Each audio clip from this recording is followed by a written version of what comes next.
Greetings, Commanders! Welcome to Kerrash Landing, the Elite Dangerous Community Show. Commander Kerrash here, and I have a very special guest with me tonight. It's Commander Selezen, otherwise known as Dave Hughes. How are you doing, sir? Hi, thanks. I'm fine, thanks. Yeah, you? Thank you very much for coming on the show tonight. It's great to have you here. And yes, I think by now most people should know everything that you've done for the Elite community. But for those of you who don't know, you've created the Elite RPG, haven't you, sir? Creating, yes. We were just discussing that. I mean, that must be some insane work to get that all balanced and everything else, and all the things that you need to do on that. But yeah, I mean, it's challenging. Yeah. And I think, obviously, we met at Elite Meet last, didn't we? And it was the first time I played the game, and I will be absolutely honest, first time I actually played a paper RPG. So yeah, I thought that was awesome. I cut my teeth on on Elite RPG. So oh yes, and hi to everyone in chat. Thank you for joining in. All the regulars are there. I see you all. So yes, Selezen, he's in the chat there. He's answering your questions. So if you've got anything you want to answer, he's dive in and just throw some questions at us tonight. So obviously, the elephant in the room. The one thing we must say is obviously, I can't show you Elite at the moment. Or at least we can't show them the beta or anything, can we, Dave? Because it's currently down. Yes, as we saw in the update on the newsletters and whatnot, it is currently being updated. No one's going to be able to get on it just yet. So sorry, folks. It's just me and Dave, but we will keep you entertained, so don't worry. And well, I am going to be playing around in the training levels of the game at the moment, and then we go over some bits and pieces. Lots of things to go over as well tonight. Some nice little bits of content from Frontier today. Dave, have you had a chance to see any of the videos? Anything going up in the? I've not seen the videos or anything like that, but I have seen the newsletter and read through it and so on. Yeah, so we've got some cool bits and pieces on that. We'll go through that in a minute. Just checking the chat on there. Saturn, and I wonder, did Kerrash choose that green shirt on purpose? It fits in with the green. I tried to find a shirt that was green enough to blend in, so I would be just a floating head like Holly. But no, I just couldn't find a green T-shirt that would work. So sorry, guys. I did look for you. See, they love me doing crazy things like that. It's awesome. Right, let's go ahead. Pre-flight checks. When do you turn off pre-flight checks? There we go. Let's turn it off. MW Aura, greetings, Commander. Thank you for joining in the chat tonight. Awesome stuff. So yeah, Dave, we were just talking about what you've done on the game. I mean, recently, you were just saying you've updated the game for the so you don't have to keep redoing various parts. Should we tell us a little bit about that? Well, no, that's not really what I said. But it's a busy day. So. It's a busy day. Yes, man. What I did say was that after lots and lots of rewriting and stuff over the last few weeks, I have drawn a line under the combat and general system rules for it. So awesome. Hopefully that's the last of the rewrites for that section. Yeah. There may be some obviously rejigging and editing work to be done on it when it gets submitted for proofreading and so on. But as far as actual changes to the system are concerned, I'm hoping that's that done now. So now I can focus on the spacecraft and the vehicles and all the rules on that side of stuff, cool. And make it actually fit in with the Elite computer game, which has been the biggest challenge of the whole lot so far. That's the mountain on the molehill at the moment. Yeah, trying to fit it in with all that the lore and everything else, and of course, I mean, I PowerPlay doesn't help that much either. Yeah, it's like all the background stuff's going to get rewritten now as well. Awesome. Yeah, great. No, there will be some additions to it because of PowerPlay. Awesome in a way, but not awesome in another way. Yeah, I see what you mean. It is. I mean, it's nice that the game's under constant development and new things are going in. But yeah, like you said, trying to fit in with things around that is kind of hard when Frontier are kind of quiet on everything. We have no idea what's going on inside FD Towers, which is really difficult to stay in touch with everything. I mean, this was something that like Drew Wago brought up, wasn't it? When he was talking about the Courier, he built a lot of his story up around his interpretation of what the Courier was going to be like, and then it comes out and it's like, oh. It wasn't just his interpretation of what it was going to be like. It was his read on what it had been like in previous games. Yeah. So, I mean, they've changed it so much from the previous game designs. They've kind of, well, in a sense, possibly broken some of the descriptions that may be in some people's books. Yeah. So that's kind of a bad thing for them. And thankfully, see, this is one of the things where, as far as I'm concerned, I'm riding a double-edged sword. Because I'm getting sort of negativity and complaints from pledgers on the Kickstarter who are saying, where's this book, where's this damn book, you promised us a book a year ago, blah blah blah blah.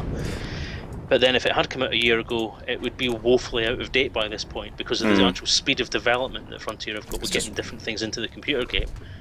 Everything that goes in is going to make something that's in the RPG obsolete. So hopefully things will slow down as I start to get to the end of writing this book, and then I can reach a sort of parity when I can say, right, draw a line here, and that's it. Yeah. So for example, the PowerPlay stuff wouldn't have been in there, so all the minor faction discussions is something that's not in the RPG. It's only the major factions and vague references to various different organisations in the universe. Whereas now I have some names that I can put in there, some faces, some organisations I can put in that's going to expand the background stuff in that book even more, which for those who've bought the book for that kind of thing is going to make them bounce up and down with joy. Well, that's great. I mean, I think it's completely out of your hands, though, isn't it? But it's nice to see that it's finally getting to that point where you've got something solid that you can work on, really, isn't it? It's just, not having that information in the first place makes it very difficult to get anywhere. But I must say, I was quite surprised that you had really kind of thought of everything. When we were going through the character sheets and the inventory things that you can have and stuff like that, I was like, my God, I didn't realise how much has to go into this kind of thing. You know, like you said, the vehicles. It's not just the actual ships you can fly, but vehicles for going on the land, and weaponry, personal weaponry, and it's just so much stuff, so much content has gone into it. It really did surprise me that it was as vast as it was. Well, that's the thing. I mean, I sort of had an idea of the scope of the actual book itself, what had to go in there, because obviously I played RPGs for a long while. But what I didn't underestimate is how long it would take to write it all. Because everything apart from spacecraft stuff in this game, I'm having to make up on the fly. And the creative process doesn't always follow your own timetable, if you know what I mean. So sometimes I'm sitting there staring at space thinking, so how does a car work? Are there hovercraft? How do aircraft work with hydrogen reactors? Blah, blah, blah, blah. And science questions about how you answer certain science things. How do jet engines work? Well, they work the same way as they work now, but how do they work with non-flammable fuel? Yeah, alright, fair enough. It's like, rethink, quick. A wizard did it! I mean, this is the sort of thing, it's like you kind of have to defer to Michael Brooks, but then he's not always available to kind of answer every question like that, is he? Well, I've deliberately kind of stayed away from Michael Brooks for a bit now, because I want to try and get to a point where if I have to ask him something, I'll ask him a whole battery of stuff at the same time that he can either pass along to someone else to answer, or give me the answer he can give me. So rather than bothering him every day or every other day with some information that I could use, then I'll hold off and make a list and then chuck it all at him at one point. Yeah, I think that's but at the minute, because it's primarily been rewrites at the minute, I've not really had many things to ask him, so he's living in a blessed silence. He's going to get a tornado of information thrown at him at some point. I mean, so that's the thing, really, though, isn't it? I mean, you touch on that, just like the updates, the constant changes and things, so that, I mean, as they're adding more things to the game, and we eventually do get landing on planets and all stuff like that, you got that upcoming thing on the horizon. It's like, oh God, is that all going to be completely changed and stuff like that? I mean, have you thought about the possibility of, once it hit kind of like 1.0 and you've got all the rules out there and everything's laid down, that you kind of just open it up to the community and say, if you want to make 1.1 or whatever, you guys go ahead and modify the rules? Well, RPGs kind of work like that anyway. Yeah. The RPG source books that you get, like even the players' handbooks and the DMGs for things like Dungeons and Dragons and so on, they all say in them, as mine does, this is a framework. Yeah. If you want to change something, change it. If something else works better for your group, do it that way. This is to make it easy for you. The rules are here presented as one big whole, but if you want to change them, change them. If you do make changes and they do work, then by all means stick them on the forum or whatever method we've got. I mean, nowadays it's online forums and blog posts and that sort of thing. Yeah. But the plan would be that once the book's out, once it's published and it's on a shelf somewhere, or hopefully many shelves somewhere, then it'll all go live, and I'll sort of say, right, any modifications or updates or anything else that I think that I can add, or anything changes in Elite Dangerous that may need to be reflected across, that can all get discussed on the website, in the associated forums and all that sort of stuff. Yeah. So it becomes then a sort of live book until the point where possibly there's another version to come out. Frontier give me a license to write a second book, and I do Elite Encounters version 2.0. That would be cool. All these new discussions that we've had, all the additions to the game, can all get put into a canonical place. Yeah. Well, that's cool. I mean, I love the way that. You've already thought about that, and see, that was the thing that I found very surprising when I started reading up on RPGs and all, because like I said, I never really got into them a lot when I was a kid. I didn't really know anyone who could do that kind of thing. Good day. Oh, there's a shorty on camera. Hello. OMG. Hello. OMG. Rarity. I've come to bring you gifts of food. She's got food and everything. She's making up for slapping me last week. Yeah, I'm so sorry. I'm so sorry. You're just so slappable. Seriously. She's got a green top I have on. to agree with that, actually. What, do I float a bit? She blends in. She's a holly. Hi, Amy. Bye then. Awesome. That's it. Interruption. Not till next year. That's it. Once in a lifetime. There we go. Hopefully that made everyone happy. There we go. You saw a shorty, finally. My video chose that point to die. Oh no! That's okay. We'll get it in the edit. It's okay. But yeah, I mean, when I first started learning about RPGs, I didn't know anyone who really played them, and I was trying to read up on them, and I was kind of expecting, like with board games, I was expecting, very explicit rules telling you exactly how to do things and exactly how this works and that works, and I never really understood the free-form nature of them. The fact that, like with an RPG, you have like a DM or GM or kind of running the rules and kind of having to adapt to the situations and stuff like that. I never really understood or appreciated that as a kid, but it was great to see it when I had that playthrough up at Elite Meet. It kind of clicked with me. You know what I mean? It was like suddenly it was like, right, this makes sense now. Now I know why this is cool. This is great.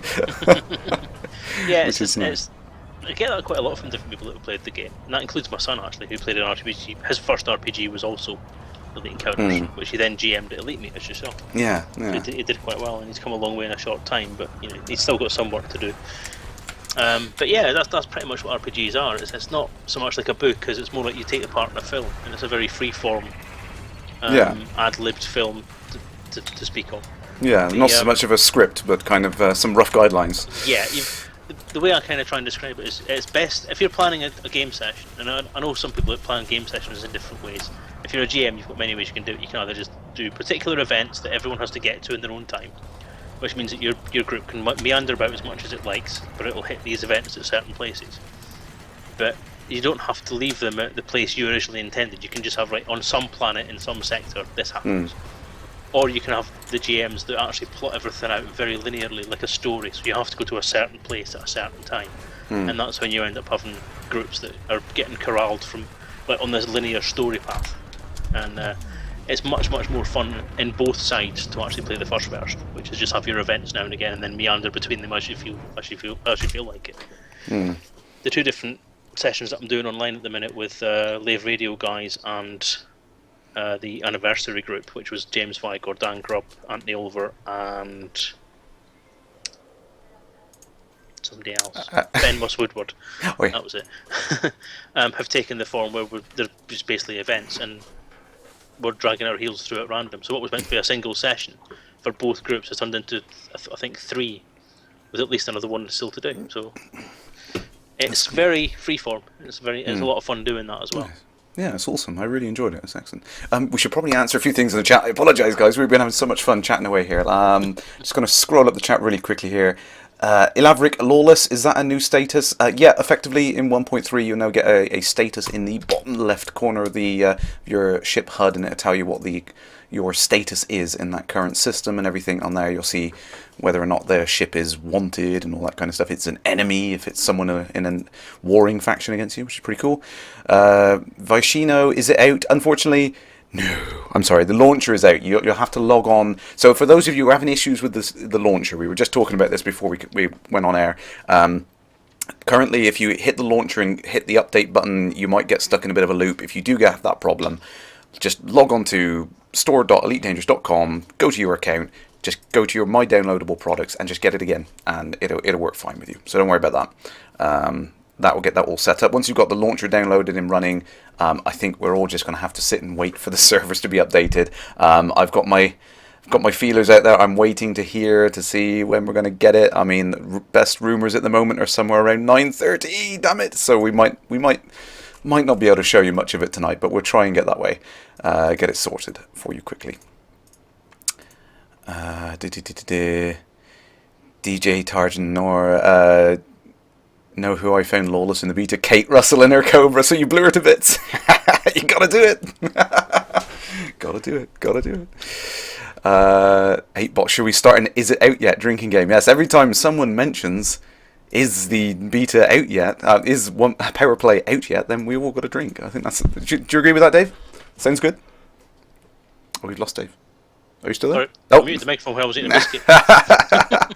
There we yes, go. I agree with that. There we go. I think Yep. everyone should have to drink. Every all the time. time. Yep. Every- Don't ask me. Every time you speak. Yep. We're Every time I screwed talk then. over you, how about That's that? it. Yeah, we're screwed then. Yeah.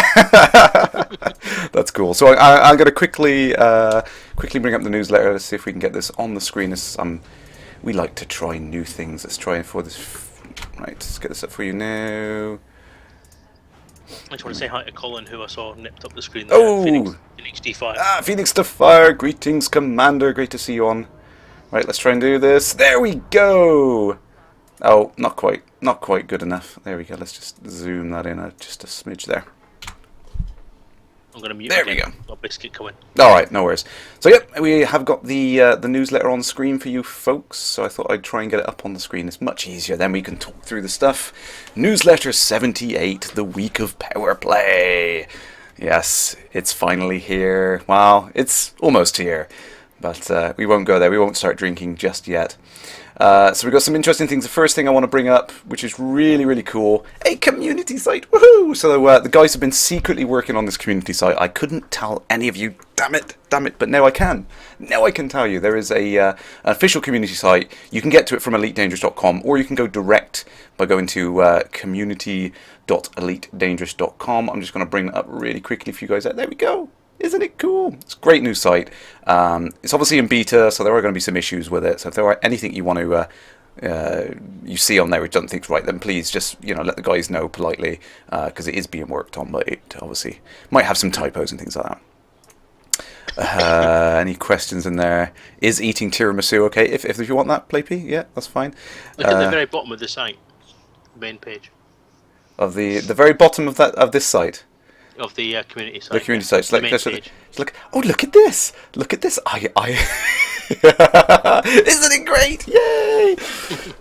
Streamer of the week. This is something Ed Lewis showed me this earlier on, which was awesome. It's like, it's not fixed. It's just I just asked him about it, and I thought, this is cool. So no, it was a really nice surprise actually. I didn't know they were going to be doing something like this, and he said, hey, check out the site, and they put it up on there, which is great. It's me. So that's really cool. But it's great because obviously they're featuring the other streamers that are going on there as well. You're going to have other streamers popping up as streamer of the week and stuff, which is great. So we're going to see the regulars, Fiery Toad, Mad Dog, Kate, all the guys on there putting their regular streams up on there are probably going to be featured on there, and of course as you as well, Dave. Yes, of course.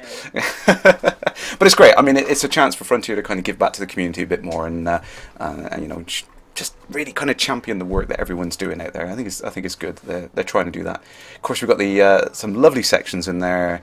Let's go through a couple of these quickly whilst loading. I'm going to check the chat. Bewilderbeast, crash.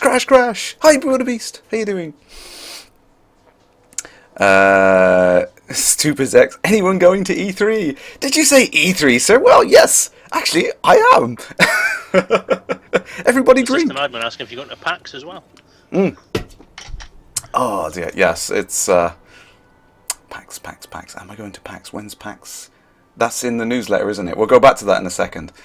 But it's great. We got all the guys in there, all the ambassadors, all those lovely folks out there, in a nice little read through of the profiles for each of the guys that have been ambassadors over the many events which have come and gone for Elite, which is really, really cool. I mean, it's great to see that they've done this. They've been preparing this for quite a while actually. They've been busy making the game obviously, but they've been doing this in the background for a while. I know that these profiles, we kind of helped write these quite a few months back, but no, it's finally live. It's nice to see it out there. We're missing questions here. So much to go. Oh yes, the system admin asked if I'm going to PAX. I have not been invited to PAX just yet. I doubt I can get there because it's probably going to overlap with something else, which is a shame. But there we go. So yeah, it's a nice community site. Please check that out, guys. It's really cool. And like I said, bear in mind that it is currently a beta, so just politely remind the guys if you see any typos in there. Except, a good job though. It's very pretty. Yeah, it is very, very nice, and they've managed to squeeze all that in between. Content on there. Yeah, it's nice. When was the mention of PAX? Oh, we'll get onto that in a little bit. we'll read down for that in a second. Right, questions. Have I missed any questions? Are we there yet? Are we there yet? Everybody drink! Oops. I've just killed it. Brett C is in the chat, and he's gonna destroy my stream tonight. He's gonna hide that so no one can see it. Really, Brett? He trolls me like terrible. See, I get tortured behind the scenes. This is what people don't realise, that Brett just trolls me all the time. I'm sorry, Brett. Don't kick me. I'll find where it lives and I'll find it in the middle of the night. But it's awesome. It's really cool to see that the community site up on there. I'll leave you guys to chat away briefly on that about the community site. I'm going to go ahead and play a little bit more of the... I forgot about the pre-fight checks and all that stuff. But yeah, it's like I said, it's something that's been in the works for a little while. Frontier have been trying to put that site together, and it's great to finally see it up there, which is nice. How do you think Brett will feel if I tell him I just broke his website? What's the ambassador profiles page, and now I'm getting error Drupal. That's not good. Uh-oh. I think, yeah, you probably just hid it from everyone. Damn! So I can't show anyone the site anymore. That's not fair. But yeah, I mean, it is a beta, like I said. So it's up. Everyone's saying it's up. Are the servers up? You're in? Okay. Am I getting trolled? I'll bite. Let's go back to the menu. No, I still can't get it. No, Honestly, I still can't get it. I was wondering at one point if my internet was down, but then I thought, well, if my internet was down, I wouldn't be talking to you, would I? Ooh, it's the start button's lit up. We might be in business. Oh! My vulture is showing on the loading screen. Ooh! Wow, private group. That was perfect timing for me to just finish that that tutorial.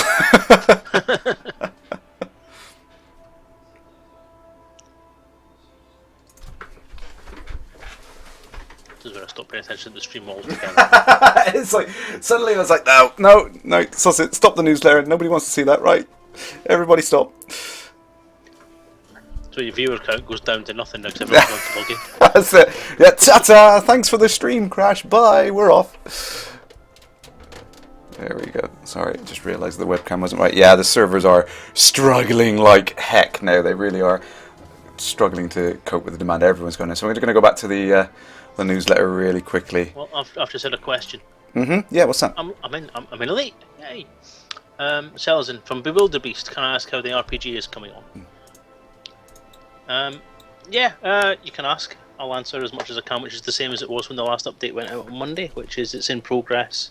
I just discussed a little while ago with Kerrash that I've just drew a line, hopefully, under the main general rules section, and the character generation part of it is all cleaned up and ready to go now, so hopefully that's that finished. The next stage now is to get all the ship stuff sorted out, so it's in line with the game and works properly. Awesome. If you want to know anything else, ask in chat. Yay! Cool. Is it live yet? Someone's asking. Oh, dear. Everybody drink. Yeah, it's only fair. What's happened there? Hang on, let me just... Oh, no. I've not lost the camera. Oh. No, camera was going... If the camera does disappear, folks, please let me know. I'll tell you how I found out it was 9:30. It was Stephen Usher said it.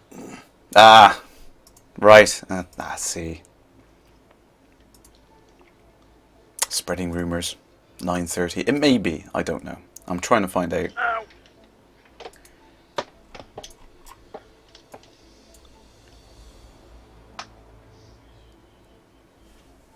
Yeah, it looks like we still are not going to have the servers. We've got the client, but the servers are not currently available, unfortunately. So I'm logged in. You're logged in. Yeah, maybe the authentication servers are probably up, but it's a bit of a strange architecture. There's quite a few layers of servers that do different things, so not all of the servers will be able to. They don't all have to be up at the same time, sort of thing. You know what I mean? It's like, oh, this one's up, and it's like, oh, you can get this far, but yeah, the rest is gone. So yeah, lots and lots of things. So I might have to kill the game in a second. But let's quickly go through. David very kindly found some time in his busy schedule to do an AMA over the last week, which was really cool, all about PowerPlay. Some really, really good questions in there.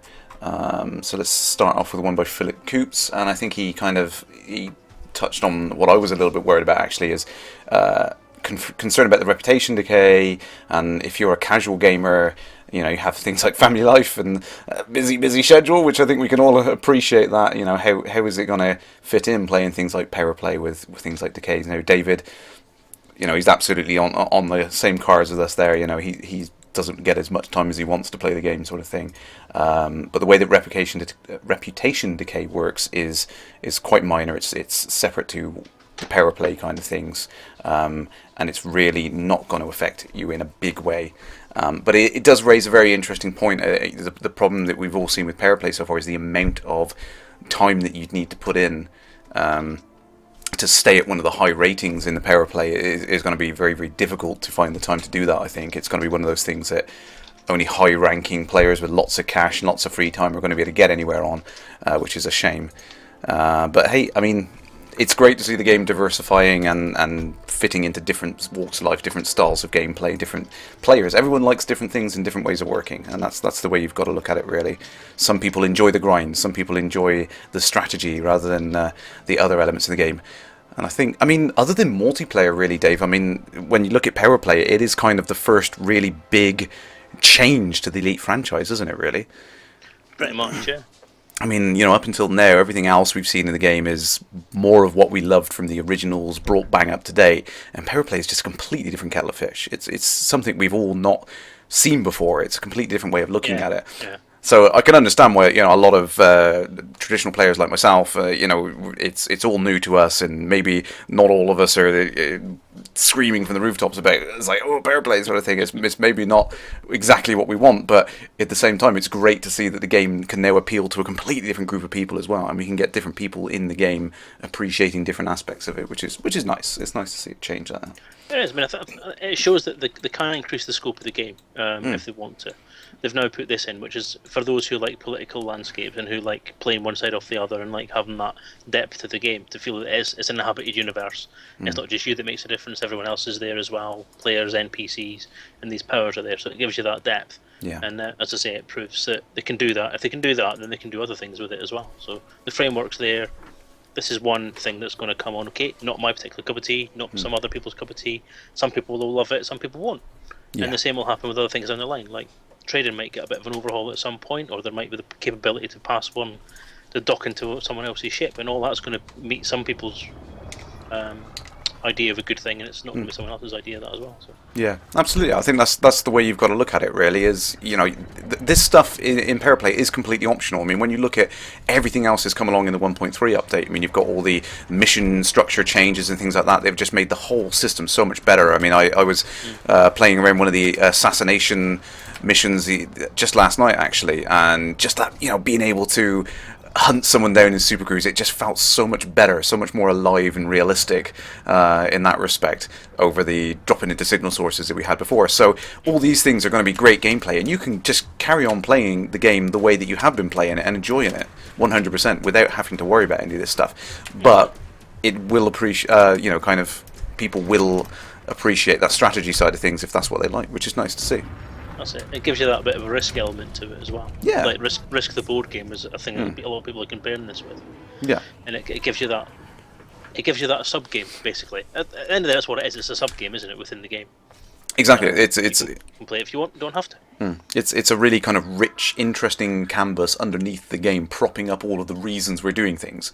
You don't have to look at it, but if you want to take on one of these missions and you just kind of think, well, why am I doing this bounty hunting thing? And then you start digging a little deeper, and you think, oh, because there's a bit of a Barney going on between these two, factions at the moment, and these two powers at the moment. What's all this about? So I think, and it kind of gives real depth to it.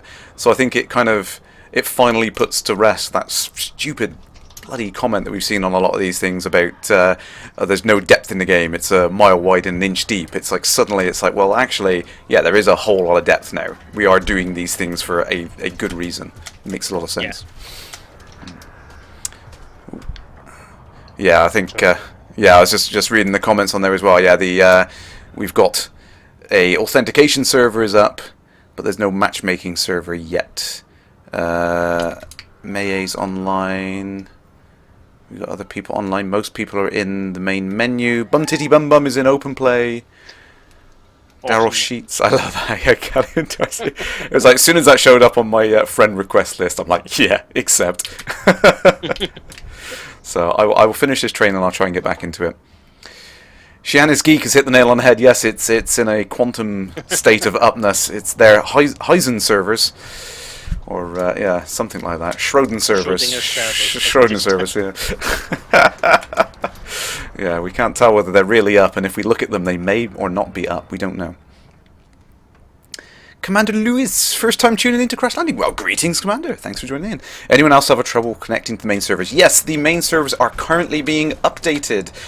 There was a notification put out earlier on today. It could take about 6 hours, and that was this afternoon that was put out. So we're looking at sometime around 9:30 perhaps tonight. The main servers will be back up.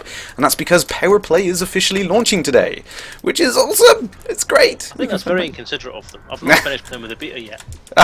I wanted more screenshots and more stuff from. Oh, I know. That's the thing. It's like as soon as any of the beta phase is finished, it's like, oh man, I didn't get to try that out. So I wish the beta just stayed available whilst I'm playing around with, you know, the old. I have beta access. I've paid for beta access. I should have beta access all the time. True. Yeah. I want a refund. Yeah. Hashtag refund. Key. Flounce. Yeah. Protest go. I was thinking about all the memes. I was thinking about asking Kate if we could use the protest code to see if we can get the nacelles to extend on the courier. Yes, that's just not fair. We want that. We want that animation. It's. I love the memes that come out of the community. It's awesome. Right, yeah, let's get back on this to the so on the AMA. Yes, this was an interesting thing. This was a bit of a surprise to me as well, but it was nice to have a clarification. The Diamondback at some point was magically named to the Diamondback Scout, and then suddenly there was the Diamondback Explorer, which just popped up. You can see it in the screenshot there. The Diamondback Explorer is the yellow-coloured one. And for all intents and purposes, they look pretty much identical physical form factor, but they have slightly different internal configurations, I believe, which make them slightly better for different goals. Obviously, the Explorer is better for that long-range stuff. The Scout is better for a bit more of combat on that side of things. So it's nice to see that they're giving us a couple of different variations of ships as well, which is cool to see. I like them both. I love both of them. Thank you very much. Yeah, I mean, I go on. Sorry, Dave. I was blasting on the Explorer last night because last night I intended doing quite a lot of sort of research into the game and getting some screenshots of the Diamondback Explorer and some other stuff from the trade menu, so I had something to base my some bits of the RPG on. And I only got half an hour in the end to actually have a go, and I'm glad I did. Because I was thinking at one point I'm not going to bother because I'll just do it tomorrow. I'll have more time. When I'm on the stream, I could do it then, and then they brought. Just as well I didn't, because that would have been scuppered today, wouldn't it? Yeah. But no, I took the Explorer out for a spin last night, and it is nice. The Scout's fast, nippy, and it's a very good light combat ship and all that, and it does quite well as a light trader as well. But the Explorer just takes it up a notch and gives you the more options with it. And I think both of them are very good ships for what you pay for them as well. Yeah, they are a good price. The performance is really good, so quite impressed with them. Yeah, and I think the information I've been reading on the stats on it and everything is they fit somewhere in between a Cobra and Asp, and statistics wise they like I said, they're very good. I think you can get something like 32 light years out of the Diamondback Explorer, which is pretty good. That's pretty good. It's nice ships, particularly for the cost as well, which is quite nice. And I was just pointed out there. Sorry, who's that? Commander Lewis, spot the new pilot model. Someone did say the Explorer is actually slightly longer in the nose. I'm going to bring that up really quickly. It is, yeah. Yeah, you can see you can see it. Looking at the top of that and top of that, which is interesting. I mean, that brings up all sorts of questions to me. Like, are they toying around with procedural techniques with the models so that we can start seeing more models that would be just slight variations on the theme of other ships? Is that something they're toying around with internally? And this is what I love to see coming out of Frontiers, when they play around with some of these things and they have time to experiment with their technology. They can do some really, really awesome stuff. And it means we might see that in the next update, which would be really cool. I'd love to see that. But yeah, so spot the new pilot model. Sorry, I'm admiring the Sidey. I do love the Sidey. It's a great little ship. Capable little ship. I could do ship porn at this all night. I could look around ships just in the game all night long. I just think the detail and the model quality and the texture and everything about them just looks awesomely nice. Yeah, it's really, really nice. And the great thing about it, I mean, I always rant on about procedural generation. I love it, but the fact that they can just keep pushing the detail further and further and further. So as they start to bring the engine down to doing like the FPS, even down to that kind of level, they just turn it up to 11, and suddenly the textures and everything else are just going to be even better, which is going to be really awesome. It's going to be so cool. There's one Vega. Greetings, Commander. I saw that. Pilots in cockpits. Woo! Yeah, absolutely. Really, we had Caleb awesome. Dark there on the screen. I had to reload the stream. Can you repeat all in the last 2 minutes, please? No. I'm sorry. It will be up on YouTube. We will put it up on YouTube afterwards, but yeah, it might take a while to go over everything. But yeah, Diamondback Explorer, Diamondback Scout, awesome new ships. Great to see them come in. Nice to see the variation that's gone into them there. Somebody was saying at one point, I can't remember if it was on the forums or on someone's stream, that they were annoyed about the fact that the new ships for this release were quite low price. I mean, they'd been trading away and plundering away for God knows how long. They had millions and millions of credits, and they wanted something that they could buy. And yeah, sod them. I'm quite low down in the rank, and I'm quite happy to have something around just in the right area that I can afford to buy. So I'm happy. And I think it's better, I think, in the early days of the game, because technically we are still in the early days of the game. Yeah. The majority, I'm not going to say the majority, but there's going to be a mix of people who have got the time to spend sitting playing this game all day long, and other people who have jobs they have to go to and families they have to look after, who are only going to get a couple of hours a night having a go, i.e. me. So I don't know if there's going to be more of us in that situation or more of us in the I have lots of money situation.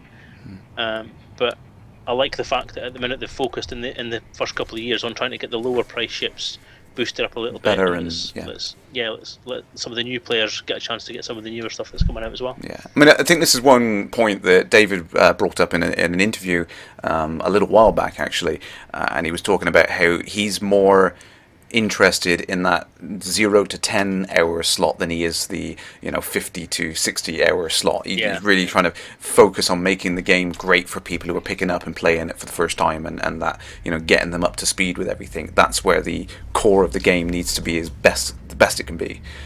So that's it makes sense that they're doing it that way, but it is nice to see that. I mean, PowerPlay does bring in a lot of these high-ranking things as well for players who've already got up to crazy heights, and they can do that. People like Fiery Toad with 1.5 billion credits or whatever it is he's got sat in his bank account. You can We're not bitter. Yeah, no, not at all. Yeah, drop us a few tons of palladium. Saturnine asked a question there, is interesting. Have I used procedural generation technology in my own work? Not anything official, but yes, I have played around with PG stuff. I love it. It's the main thing that got me into programming at a very early age. I blame David for it. He got me down this career path. But no, it really, really fascinated me as a kid, and I had to figure out how it worked. So I love it. I absolutely love procedural generation.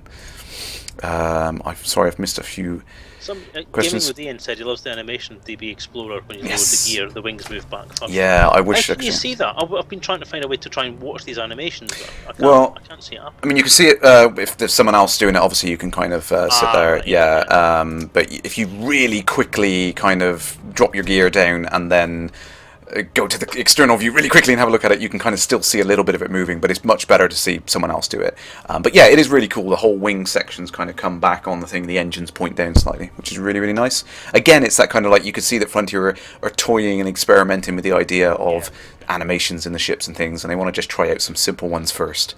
Have you seen... That's the thing, they spent all that time doing these wing animations for the Diamondback, but no nacelles for the Courier.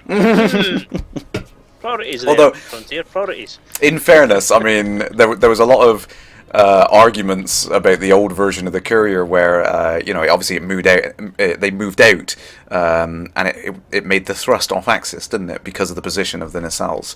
So that was one of the arguments as why you wouldn't want them to move out. So, but new models got engines on the back of the main hull as well now. Yes, so, yeah, and the cool thing is if you look at the front of the nacelles, you go into the outfitting, and you get the front of the nacelles. They've got this really awesome kind of fold down out animation. I do like that.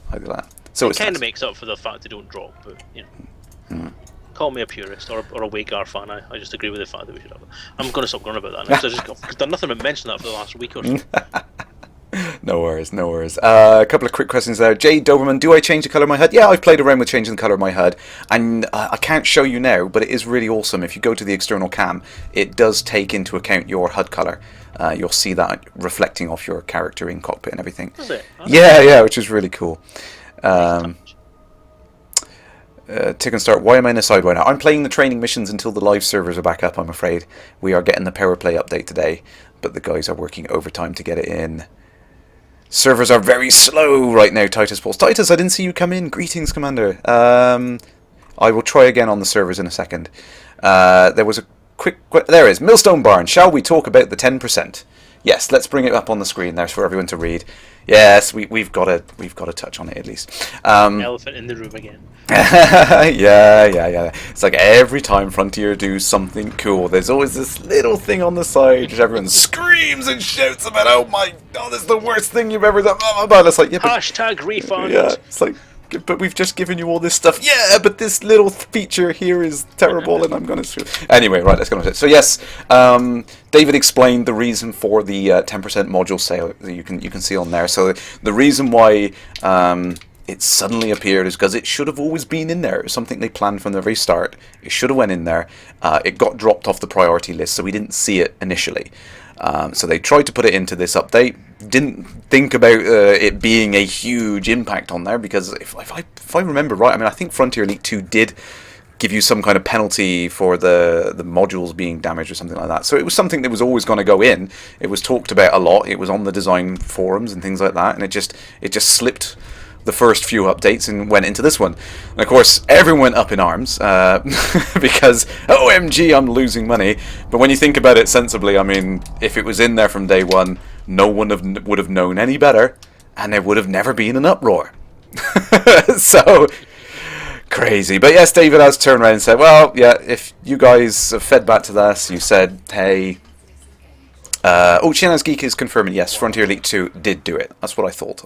I was almost positive it did do something like that. So yeah, David's told us there that we will be reverting that as soon TM as possible. So you won't be getting a penalty for buying modules and then trying to buy another module, which I suppose is fair, because... as most people were bringing up, the main reason they wanted that away was so that they could experiment with different loadouts for ships. And I must admit, I am notorious for it. I'll buy a new ship like the Vulture, and I'm playing around with different fittings for a long period of time. So I can understand why people are doing it. When it's something like Frontier Elite 2, I think it was fine, because you had a save game. You know, you could go back, you could try different things, you can go back and you can load up your save game. It's like, yeah, I tried that, I didn't like it, try this, didn't like it, you know. It wasn't as much of an impact. Because the game is now online, obviously, you can't get your credits back 100%. You can't go back to that previous save state. So it kind of makes sense what people were saying. So we'll leave that there. Ooh, some questions there. Weekly Tea. Oh, I'm on your TV. In giant screen. You're streaming me on the Apple TV. Hang on, I've got to totally freak you then. Wide screen. There we go. Crash, full on, full screen. If that didn't freak you out. What you've just done hasn't come up on my screen yet, because I'm watching your stream live as we chat. I know what's going to happen. I'm going to skip it. It's going to be a 32-inch screen. There you go. Full screen crash, warts and all. Sharpshifter, greetings. Thanks for joining in tonight, sir. So, let me just quickly go check again for you folks. I'm just getting the spinning ship of death at the moment. Things are being done on the site right now, guys. I can confirm to you things are being changed.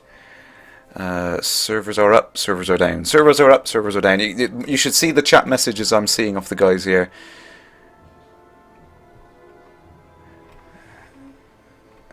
Now, yeah, currently it is still a work in progress, guys, so please be patient. As I said, it is being worked on. Yeah. Sorry, folks, it is still being worked on. First time right out of the box. No, and like I said, the guys are pulling an all-nighter. And, you know, I will say one thing. What happened to pizza o'clock?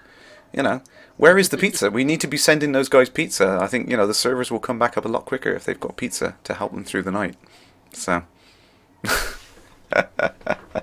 There we go. So let's go then. This was a funny one, actually. I did notice this one in the chat when we were all, the posts when the AMA was on. Can we have people floating around in spacesuits fixing the station and things like that? And David's answer to that, how long do you think they would last before someone would shoot them? It's like, yeah, good point. That answer.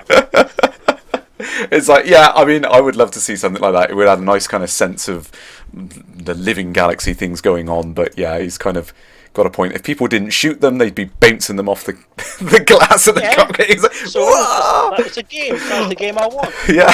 I want my Elite Dangerous with flavors of GTA. Be like EVA tennis, like see how many of the repair guys we can knock around. As long as you can target those repair guys and they come up with funny names like Second Tech Fozza and things like that. It's like, there he is! Send out a drone to collect them. Pick him up, yeah, and you see him flailing as you pull him off back to your cargo hold like that. And you've got 1 ton of slaves in your cargo hold then, that'd be great. Yeah. It would be a nice thing. I mean, I as much as David's comment was kind of a flippant answer to it, I think, deep down, it's the sort of detail that Frontier really want to put in that kind of stuff. So it would be great to see that in the future. Once they get the thing where you can walk around in your ship and so on, they'll probably expand it to the fact that NPC ships will have pilots that may be able to have a separate model that can bounce around. So I mean, I think it will come. I just need to give it time. Yeah. There's more important things to do, first of all, than putting living, breathing people you can knock around like seals. It would be fun. It would be amazing fun. I think I've just logged on. Oh, I think I'm logged on. Change the demolition derby completely for a start. Yeah, that would be funny. Yeah, you smash the ships and then you've got all the people floating around outside. That'd be great. Poor little commanders flying off left, right, and centre. I think it would be a nice touch of the game, to be honest. And it is one of those things that it probably will come because there's so much they could do with the game and everything. Adding in the layers of depth and everything. So, if the machine that'll run it, then fine. Go for it. Yeah, absolutely. It's obviously going to be quite a big impact to do things at a lower level of detail. Well, a higher level of detail at a lower scale in the game, obviously. So it will come. It will come inevitably. I'm sure it will. And I think I am in the game. Let's see if we can get the galactic powers up for you guys. That's going to be what you want to see. I don't know if everyone's seen the GalNet news. Let's see if we can get this to load. Yes! GalNet news is loading! Yes, commanders, we can show you finally. Awesome. Right, I'm going to go ahead and close up some of these things now. We'll get onto this in a second. Right, any questions on there, you guys? I'm going to leave this on the screen for a second so you can see. Am I in open now? I think I'm just in solo at the time being. I didn't want to risk it. I thought I'm just going to try solo, just try and get the servers to connect and everything. But yeah, I'm in my private group at the moment. It seems to be working okay. Awesome. Oh, this is cool. This is so cool. So yeah, this was something I was playing around with earlier on. Now I can finally show you guys in live. You guys will be able to see this hopefully if you can get in soon in next version. But yes, now we've got a whole new GalNet news. You can access this anywhere. You don't have to be in station, which is awesome. So if you're off exploring, that's the great thing for me. When I went off to Sajay, all the way to the center of the galaxy, I was completely detached from any of the GalNet news in game, and when I come back, I was like, "What's this? What's happened to the president? What's this Starship One? What the heck? All this stuff had changed, and I kind of missed a lot of it. And now you can get it anytime you want, which is great. You've also got these this whole new interface. The UI guys in Frontier, I've been working massive hours to get all of these UI changes in. So much work that's gone into PowerPlay to get all this in. But it's lovely to see you've got all these graphical updates to all of the stories now, so you've got some real kind of human element to it. You can kind of relate to these stories a lot more just by having that in there, which is great. Yeah, don't try hyperspace it anywhere. No, I imagine the servers are going to be under massive load, so they're not going to give me any data if I jump around. I'm going to stay where I am for the time being. And the nice thing is, as well, is obviously we can go into these two different modes here. So you can click the button on the right here. You can go into the PowerPlay view of this particular faction for this guy, or we can go into the map for this system that's being talked about in the news story, which is nice. So you can jump right to the action on these stories. I think that's really going to help, kind of give you a sense of fitting in, how the stories fit into the gameplay in the galaxy and everything like that. Because a lot of these stories, you kind of read them and sometimes I glaze over them and I'm like, that was in the what system? Where was that? Well, and it's kind of like, what did that relate to? But now you can go straight in, and here we go. This one, for example, 78 Ursa Majoris, which is where I did the community goal a couple of weeks back. You should be able to click it. No, servers might not be responding at the moment. No. Hello there, Psycho Cow. Psycho Cow's here. Greetings, Commander. How are you doing? Snap. So yes, I apologise. I've missed your drabbles again this week. We're going to have to sort out some way of overlapping in a better way. I think it was really good fun when I did go on your drabble show. I must admit, Psycho Cow. But it's a shame we have an overlap. It's just. Merwaz, have you been in your watching? You don't remember? Are you in the game? Is everyone racing into the game now? If you can get into the game. Steve, like he was falling over. Yeah, it probably is going to be under massive load as all the servers are being updated at the moment. Yeah, unfortunately these the map buttons aren't. They were working earlier on when I tested them in beta, but I think they might rely on certain servers being up. We can jump in. We can see all of the. Yay! We have faces to the people. We can jump through everything, which is cool. Stephen Usher, new Super Cruise sound is really cool. I know. Isn't it great? 8-bot there, Halle Berry. Yeah. See, this is the thing. All of these things, all of these people, everyone's saying who they look like. Oh, I forget. Oh, who was it? Who was the actor who played the T-1000 in Terminator 2? Forget. That's it. Yeah, everyone was saying that. That's Zachary Hudson looks like him. It's funny though how people make these comparisons where you're looking at all these different people on there. So I'd love to see the lookalike images. We're going to see some great memes come up, I think, from these mix and match your memes. So yeah, I'm not going to pick a faction just yet. I haven't decided who I want to fight for. My son wants me to go for Archon Delane because I explained, he's like, oh, he's more of a pirate kind of guy, you know, he's really kind of combat heavy and stuff like that, and he's like, go for him.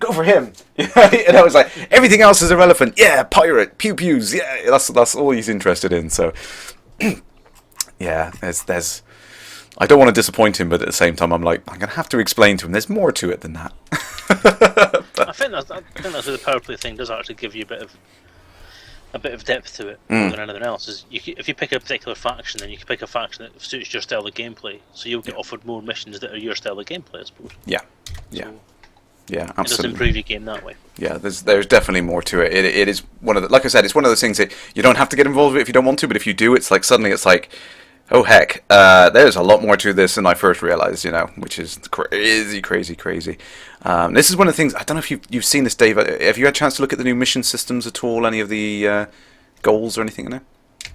No, I haven't. I was too busy trying to work out what PowerPlay was and then try and do mining. As I say, I was going to come back to it in the beta probably on Monday's stream, but I wasn't aware they were going to bring out the full version as quickly as this. Yeah, I mean it's crazy quick. I mean we had like 8 betas, like bang, here you go, beta, and the change. I'm amazed they brought out the full version now, because I thought, given the fact that it was being updated every single day, I thought there'd be a bit more testing to do before they actually brought it out live. So. Yeah, I mean they zipped through it so quickly. It was insane. I mean I was really quite surprised to see it come so quickly myself. But no, I didn't get a chance to look at that, I'm afraid. No. So, I mean, I've got an example of a mission on the screen. I mean, the first thing you might notice, which is really nice, is the fact that this is going to give me a absolute shed load of money. You see, like nearly 370,000 credits for this particular mission. Huge update to it. The limitation here, obviously, is you have to be deadly to get it. So, obviously, it scales with your abilities in the game, which is quite nice, the way that it works. So, like I said, here's where you got some of the content for players that have already got really high in the game, looking for something more and something worthwhile for them to do in their particular goals. So this gives them something which is nice to do there. And there's a lot more that can do it. A lot more of the missions now branch to different variations. So it's things might happen. You might bump into someone out there who gives you an alternative route on your mission and that kind of thing, which is nice. And of course all the things like the assassination missions. I don't think I'm going to be able to find one, but the assassination missions allow you to chase the people down in Super Cruise and stuff, which was cool. I did that last night. That was great fun. I'm going to attempt to... Where am I?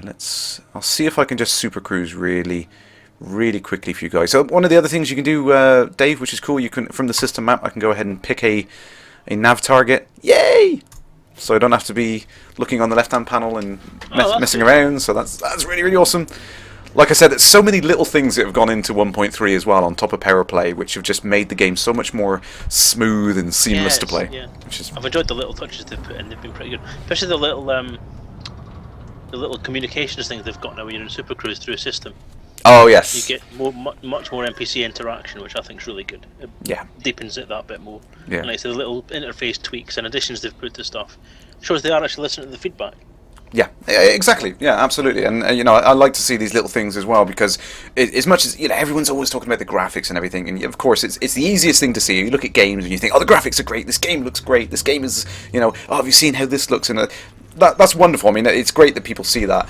But the thing that I really love in the game is how it makes you feel, the depth, and the fact that the universe you're playing in feels believable. Things are going on in it that you can imagine going on in a universe like this, So exactly like you said, seeing people in Super Cruise, seeing them chat, seeing things changing and evolving as you're going around, that is what I love to see. It really kind of adds depth and feeling to the gameplay, which is awesome. Like more of that, more of it. Love it. Quick questions on there. Have you downloaded the new... Oh, that was you. Sorry. Sorry, Selezen. Am I getting an Explorer or the Courier? Tig and Star? I'm terribly indecisive. I want one of each ship. I'm terrible for that. Sorry.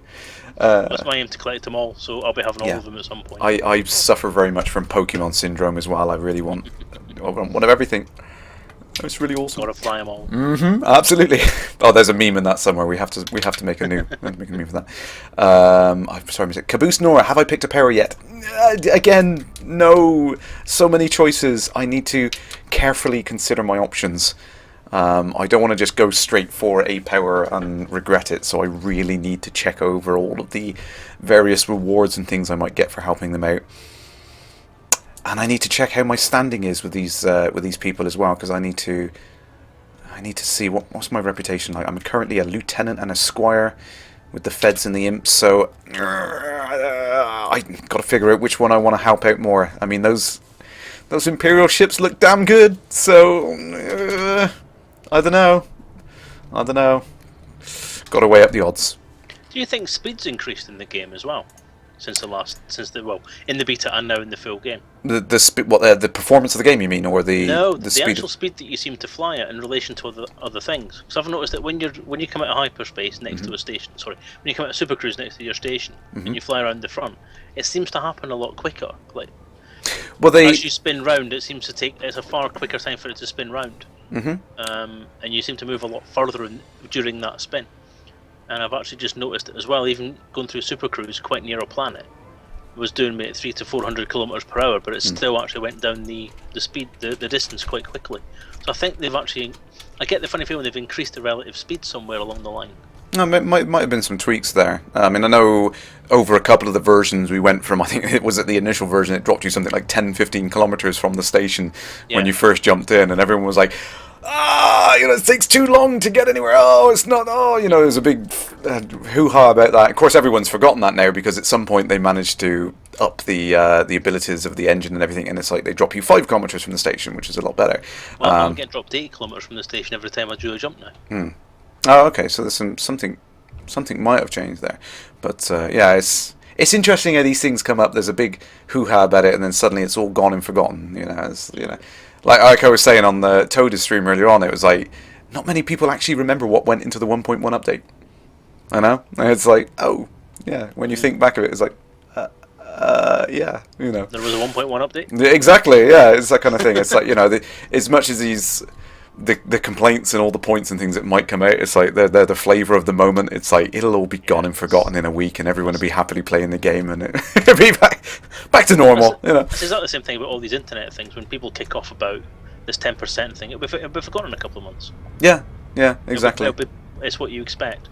Yeah, exactly. And if it, like I said, if it was in the game from the very beginning, which was what they originally intended, no one would be screaming about it, because it would be the expectation. It would be what you'd been used to. Yep. Going on a scenic route. Any questions? Sorry, we've been waffling away, haven't we?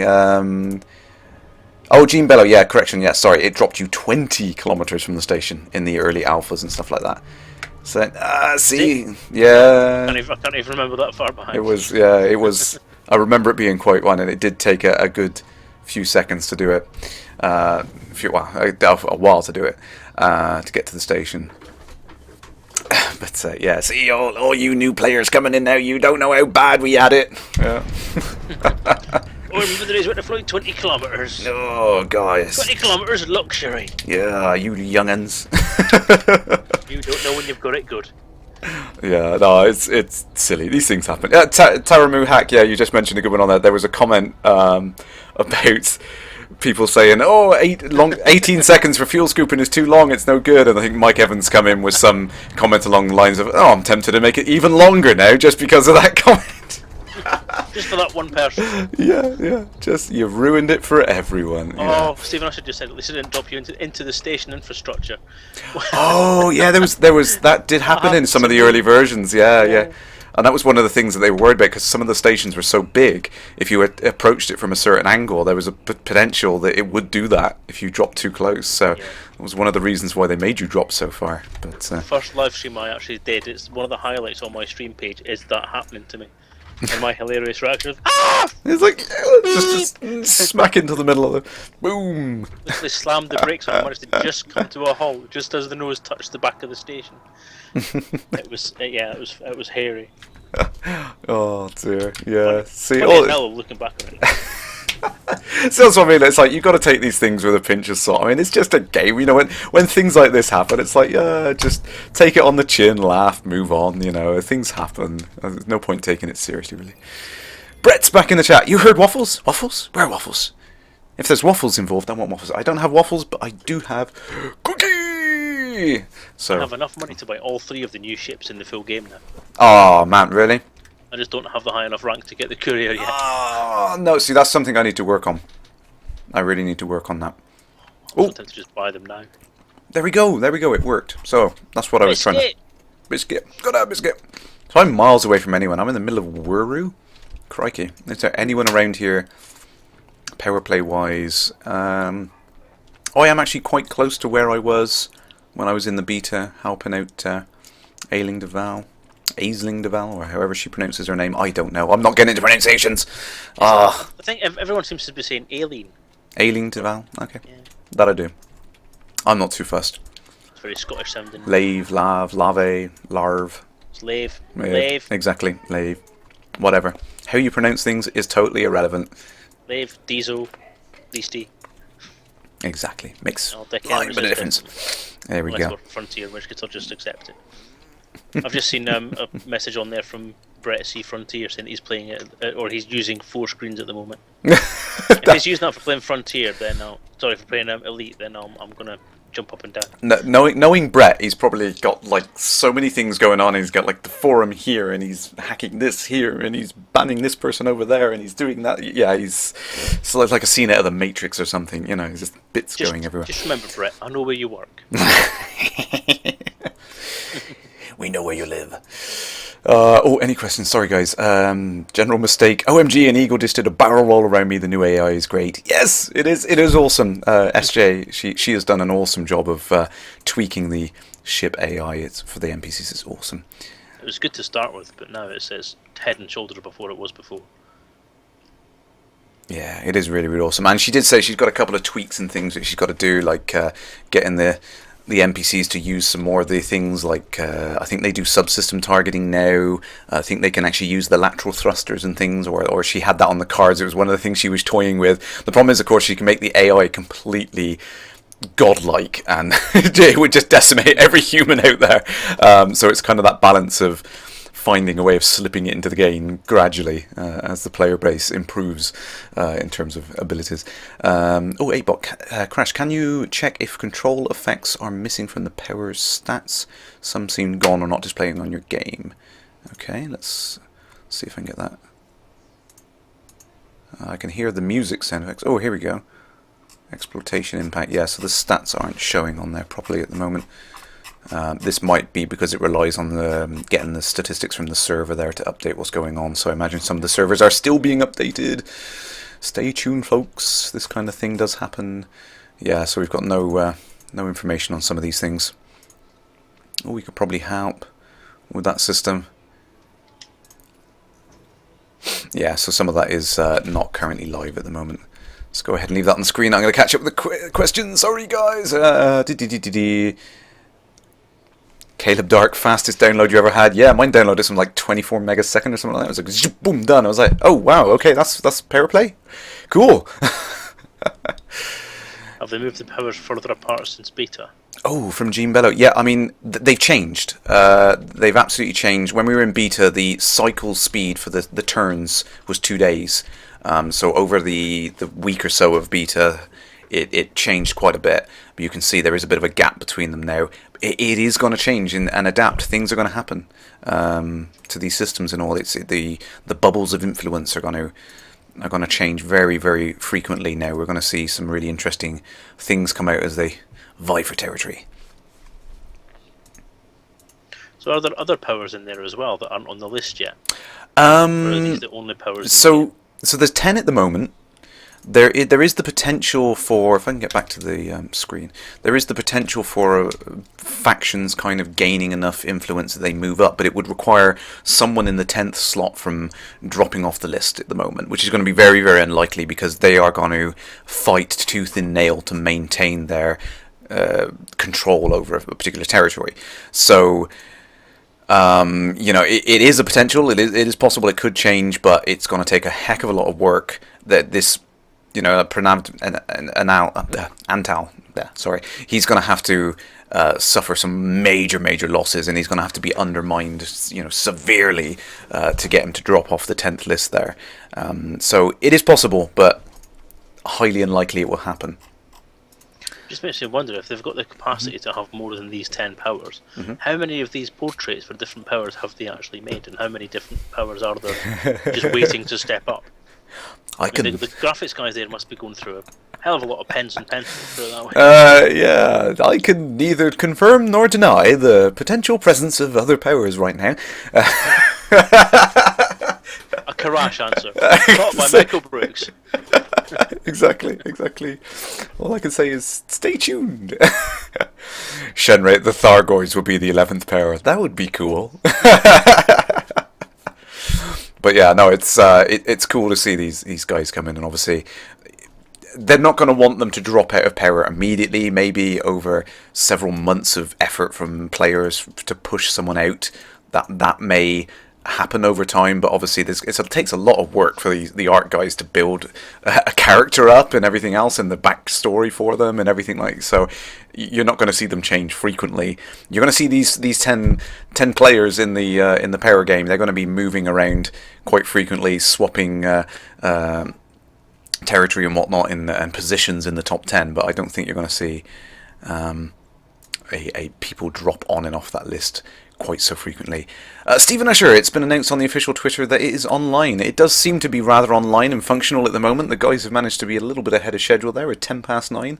It seems to be all up and running. I can say the GalNet news is working for me. I can jump to the powers. I can jump to the maps now. That seems to be working. That's really, really cool. So that tells us why the GalNet news was one of those things that was still being worked on up into the last minute in beta there, because obviously it gives you these links into the views and stuff, which is awesome. So yes, PowerPlay is live, folks. Why are you listening to me waffle on? Go play! No, please don't. Please don't. Gene Bello, that's a very good question there. What if the Thargoids aren't a single entity but a number of different powers? Now, I will say, one of the interesting things that did come up when I was looking to the newsletter and the PowerPlay update was PowerPlay is all about the regions of territory owned in human space. So just think about that, human space. What about other space? We haven't touched that. We haven't touched that yet. So think about it. There's no point asking you because you'll just say I'm not allowed to say anything. I could just go squee. That's all I can do. That's all I'm allowed to do. That was the one caveat in my NDA is I can squee at the news of things which are really exciting. That was it. Everything else is off the books. I don't know what to say. So more alcohol then. Okay, yeah, that's it. Everybody drink. So on that note, I'm going to quickly switch over. I'm going to have a little bit of a break in the gameplay whilst I go and have a look at the powers and decide who I want to support. So what I'm going to do quickly, I'm going to switch over. I've just had an unrecoverable error on the transaction server. Oh no! So we're not 100% stable at the moment. Some of them might be, yeah, obviously the updates go out to a core server and then they spread it to other servers, so they might all be catching up, synchronizing and whatnot. Cool, thank you, Moonprayer. You're going to leave me running in the background, that's okay. Yeah, so I'm going to quickly play the... oh, no, that didn't work. Epic fail. Let me just try and catch this for you guys. I'm going to try and play the PowerPlay trailer for you folks, whilst I go away and make my mind up on which power I want to support. And then we will catch up with you guys just after this finishes playing. So, bear with us, folks. Come on. Play. Stay told, your customer's important to us. Please hold the line. There we go. Right. I'm going to play this, folks. I'm going to go ahead and mute, and we'll catch up with you in a few minutes.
Welcome to part 1 of the PowerPlay series. In this video, I will be talking about PowerPlay in general. Welcome to the basic travel tutorial. Powers represent people and organisations competing for territory in human space. A power's territory is defined by the number of systems it directly controls. Every system within a 15 light-year radius of a control system is part of the power's territory and is exploited. Once you have increased your elite combat, exploration or trade rank, you can pledge allegiance to a power and help achieve galactic domination. The first step in aligning to a power is to decide who to support. Information can be found on all active powers from the Galactic Powers button. This can be accessed whether docked or in flight. From here you can access GalNet news, current power standings and, once pledged, your powers overview screen. The standings screen shows you the current top 10 powers in the galaxy. As powers are more or less successful in their actions, their standing will change. Select one to see more details. The overview screen displays more detail for any chosen power. Here you can see their ethos, as well as their major faction alliance and current status. The ethos section will help you understand what the power stands for and what their style of the 3 core actions will be. This is important information as it dictates the gameplay you'll be involved in. Choose one that complements your playstyle. Once you have made a decision, click the Pledge Allegiance button. Every successful action you perform whilst aligned to a power earns you merit and a small credit compensation. As you gain merit, your rating with your power increases. This allows you access to different benefits, including credit bonuses and unique modules for your ship. Pledging allegiance is a big statement. Other ships will be able to see who you're aligned to with a standard scan. This makes travelling in other powers' territories that aren't allied to the same major faction as yours dangerous. You will be seen as an enemy, shown by the hostile warning displayed above your ship's heat signature, and ships aligned to the opposing power can shoot to kill with impunity. Of course, you too can see a ship's allegiance and destroy enemy ships without fear of reprisals in systems controlled or exploited by your power. At the heart of PowerPlay is a resource called Command Capital, or CC. Exploited systems provide a CC income. From this income, powers must spend CC to pay upkeep for control systems, which would otherwise revolt. Remaining CC is then used to expand the power's territory by creating additional control systems. There are 3 core actions that you can take part in to support your power: preparation, expansion, and control. Preparation is the first step in taking control of a new star system.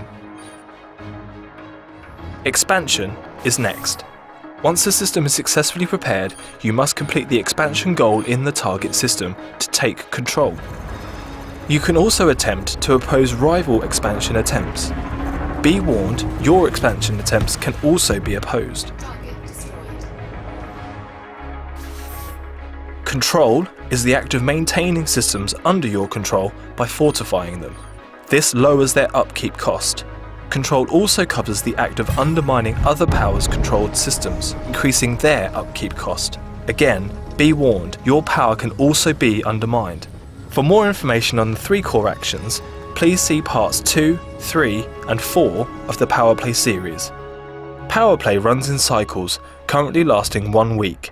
At the end of a cycle, all preparation, expansion and control actions are resolved and upkeep is paid for all controlled systems. Ending a cycle with a negative amount of CC will plunge systems into turmoil, potentially resulting in total loss of control if not rectified. At the beginning of a new cycle, the galactic landscape may have changed dramatically. You can leave or defect from your chosen power at any time. However, there are penalties for this. Defection allows you to switch powers immediately and keep some of your rating to transfer to your new power. Defecting also comes with the cooldown before you can defect to another power. Choosing to leave a power returns you to a neutral state and removes your rating. As with defection, there is a cooldown period before you can pledge to another power. Be careful, powers don't take defection or leaving lightly.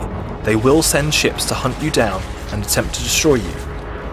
Leaving, rather than defecting, carries less of a penalty, but you still need to watch your 6. Powers will rise and powers will fall.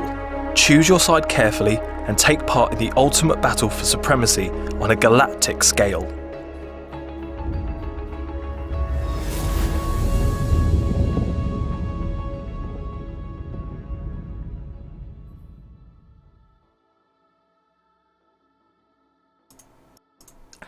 Cool stuff. That does look awesome. Did you catch much of that, Dave? Have we got Dave back? Is Dave back? Is he in the room? I sprung it on him. Oh, he's busy at the moment. I've got to keep him muted for a second because I think he's busy away from his computer at the moment. So yeah, that is really cool. Don't you love those videos? And the nice little subtle hint in there you might have heard from Adam was stay tuned for parts 2, 3 and 4 of the video. So the guys have obviously considered a lot of stuff going on in PowerPlay, so they're going to make quite a few videos, which is fair play. I mean, we're all kind of saying like, OMG, when we first saw PowerPlay, there was so much stuff going into it. So we we wanted to see some tutorials because it's just so hard. There we go. Let me just check on the chat. Sorry if I've missed you. I've been reading through all these backstories of all of these power players, and I'm trying to decide still. There we go. I think Dave's back. Oh, are you back, Dave? Yo, yo, yo. There we go. Sorry, I caught you out then. The video ended just as you were away from your chair. But yeah. So, oh no, the servers are obviously going through another quick update. Okay, it happens. There we go. I'm still trying to decide. Still unsure what I want to do on it. But yeah, I played the video afterwards. There's a nice tutorial video that Adam's put together there, and well, Adam did the narration on there. I'm not sure if it was entirely him, but yeah, but it was nice. It's great. I mean, it started to explain some of the things, and he was hinting there that there's actually 2, 3, or 4 videos that coming down the line for PowerPlay to explain what's going on. So, so much to get in there. If it needs 4 videos to explain just how to do it, is it really worth putting? It's just like, oh, it's so much.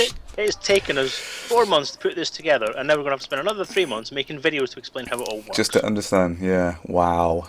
We've programmed and developed ourselves out of existence. It's crazy. We will spend the rest of our careers maintaining this update more than anything else. Oh dear. It's madness. Gene Bello, I assume you're not drinking at the mention of PowerPlay anymore. I will, just for you. There we go. If Jean Bell was still drinking at the mention of PowerPlay, she's going to be half cut by this point. But every time I mention E3, everyone else has to drink. Server stable? No, they're still trying to get everything running and functional at the moment, I think. So, like I said, there are a lot of servers all over the world in different regions. So they all have to be synchronized and everything. So yeah, it might be some issues with that. To be quite controversial about it, the servers are up and down more often than a bishop's backside. Yeah, we have those moments on there. What in the bishop's office? More about Kerrash's past than I want. Sorry, that came out wrong. That's what she said. GTL 2877. What's that about E3? E3? Well, funny you should ask. I happen to be going to E3 next week to help Frontier demo the game. Isn't that cool? Can't wait. Yeah, they've got some big announcements going on at E3. There was a mention in the newsletter, actually. We should probably get back onto the newsletter at some point. Yes, Apton's saying there, it's official Fly a Sidewinder Day. Yeah, that's all we can do at the moment for the time being. Let me just pop a cap in his... There we go. Come on. XLG47, my new letter just arrived, so not just the game server slow. I don't get that. Oh, what's that? Is that a paper letter and envelope? So paper envelope arriving through your door means the game servers are slow. I'm confused. Wait, there was a newsletter? Yeah. There we go. Silo, yes, I'm sorry. I feel guilty because I wish I could take more people to E3. It's going to be absolutely awesome. But yeah, let's get drink. Yeah, I mentioned E3. I said it again. Everybody drink. Can you say anything about this new game that they're going to unveil? What? Sorry, new game? What's that? I can neither confirm nor deny the existence of... Yeah, let's just bring that back up on there. Okay, so there's a couple of big events coming up. Oh, I've lost... Come here. Where has it gone? Every time I want to show you guys... So this is why I don't normally show things from like the newsletter and stuff on the screen, because it doesn't always work great, which is kind of annoying. Let's try and get this up on there for you guys. Let's get it back on the screen. There we go. Right. Yes, so there's a couple of events coming up. PAX in August 28th to the 31st is going there, and unfortunately I doubt I can make that one. I'm going to be a very, very busy guy. I'm already doing lots and lots of things this year. E3 is going to be awesome, but unfortunately I don't think I'm going to make PAX. Gamescom is in August 5th to the 9th. I'm excited about that one, and I know there's some certain ambassadors out there that are very excited as well. Certain Ambassador Abacus might be very excited about that one. So Squee. That's going to be good. Yeah, so lots and lots of events. I mean, it's great to see the games getting pushed to all these different events now and stuff, which is really, really awesome.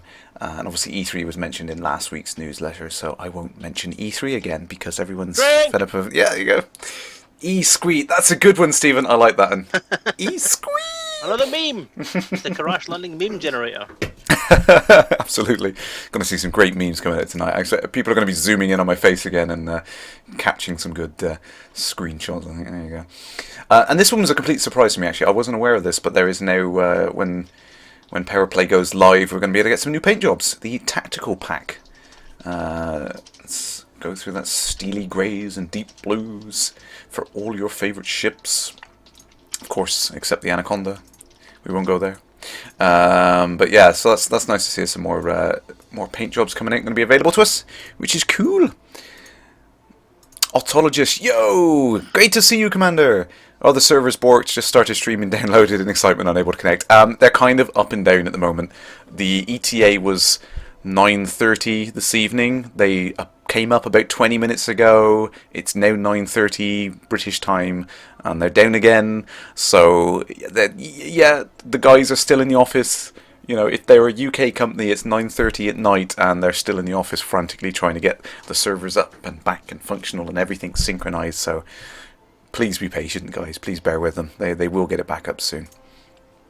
As a tech support person in a previous life, I have to say that if it wasn't for the fact that all you bloody players have to keep on sitting there on the server and bouncing it, and going logging all on at the same time and making everything all difficult, and you'd all have a happier experience. What you want to do is talk to each other more often, organise it so you all log on incrementally every 10 minutes or so, and then you'll all be fine. Yep. But you can't even organise yourselves. What sort of fan base are you, for crying out loud? This is an adult game. It's a grown-up community. Show some responsibility.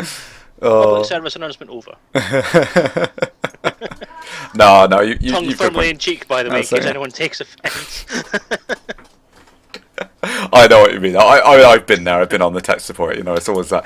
Everyone always says it's like, what's it? Yeah, you turn it off and on again, sort of thing. And it sounds like a stupid thing, but it happens more. It works more often than not, doesn't it? It's such a silly little thing, but it's like, yeah, if you all hit the servers at once, they're gonna have to turn them off and on again because they're just gonna get overloaded, and then they're gonna have to bring them all back up. So, yeah, just be patient. Everything will be back up and running shortly. This time tomorrow, no one will even be worrying about the thing, I'd imagine, anyway. So, and I can confirm that they have got support guys working all weekend as well. That's going to be great for anyone who is trying to get into the game over the weekend. Don't worry, you will be able to play it. You know, things will be coming back up. It's amazing. It's like as soon as you take the game away from people, you realise how much people are relying on it being there and how much they miss it. Which is, in one way, it's nice to see there is such a kind of rabid fan base. You know, really needs the game. Where is my game? Oh my! You know, as soon as it's gone, it's a big surprise. But online crack. From World of Warcraft. Beta fix, man. The beta was free, now I've got to pay for it. Oh, I know.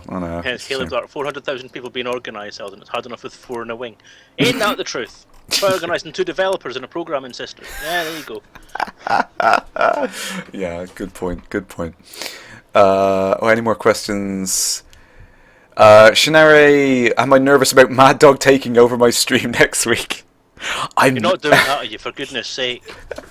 I think it's going to be fun. No, it's bad, Kerrash, bad. No, He'll wreck it. He'll peel over it and everything. Left. I'm going to come back. Place is going to be smelling a urine. You'll be chewing on your joystick all day. Yeah, I know. No, it's going to be fun. I really appreciate Crash and sorry. I'm just talking in the third person now. Mad Dog and Toady, Fire Toad, they're going to be covering my stream over the 12th and 19th because I'm going to be in what was it again? Can you remember what it was? E-Squee! Yeah, so I'm not going to be doing the streams over the next Fridays, but they're going to be covering it for me. It's going to be awesome. They are great streamers. They are awesome guys, and I hope people follow them. Just please bear in mind that Mad Dog swears a lot. But it's great. Ralex, sorry, I don't want to miss your question now. Do I play with a joystick or keyboard and mouse and controller? I have got an X52 Pro from SciTech, which is an awesome stick. It is my controller of choice. I love it. It's absolutely awesome. But I do play it on a bunch of other things. I have tried it on keyboard and mouse. I have played with the old Xbox One controller, which is really cool to play with as well. It's great. You can just pick it up and play it. You can just sit back. It's great to stream it on the TV downstairs and play with the Xbox One controller, which is great. Crash needs an auto bleep. Dear. Kerrash needs an auto bleep. Yeah, no, it's not me that needs an auto bleep. It's Mad Dog. OMG. Have you not heard his streams? OMG. I love you, Mad Dog. I love you to bits. Honest. There's no really point. You just have to have a continuous beep It's the a whole beep, way through. beep, beep, beep. I do love his rants. He does point out some of the stupid, pointless things that go on out there in the what was it, entitlement plague taking over. Yeah, it's good fun. Yeah, I love Mad Dog stream. It's the most irreverent of all the streams, and it's the most. I'm not going to say it's the most fun, but it's the funniest. It's the if you want a bit of relief from the norm and a bit of a laugh and actually laugh at humanity in the way it can sometimes be a bunch of tossers, and it's fun to listen to. It really is. And then you go to Fiery Toad stream and you have sedation, not sedation, that's the wrong word. Sedateness. Yeah, and quiet just calm. and peace It's and zen. Just And then Kerrash's stream, which is full of drinking and talking about stuff we can't talk about and going squee. It's like, I mean, that's what I've always loved about the community and everything coming up with the streams and everything. I've always been trying to shout out for the other community streams going out there and promote the other guys' streams and things like that, because it's great. There's such variety in there. It's really, really awesome to see such a range of personalities and things come across the community. It's brilliant. It's really brilliant. Serenity, that's what I was looking for. Thank you, DJ Tarjanor. Thank you for that. Serenity. Sedation. Behave yourself, Hughes. Reading up through the things on there. Murwaz there. X52s are for nubs. X55s for life. There's we need some gang signs. It's like X52. You know. Someone's got stick envy. Stick envy. It was only a matter of time before someone said that one. I was trying to avoid the innuendo, but now we'll give up there. It's going to happen anyway. Lodvar. Greetings, Commander. I've just realised who you are. Lave Radio episode 64 being uploaded. It will be uploaded. Check out laveradio.com. It will be up soon. The interview with the Rangers of Flora. And if everyone missed that, actually, it is up on laveradio.com. You can check the interview out. And episode 64 will be up on there soon. Sooner than a soon thing on a soon's day. .tm. Thrustmaster Hot Ass X for the win. Yeah, they're great sticks. I mean, that's especially got little hands like me.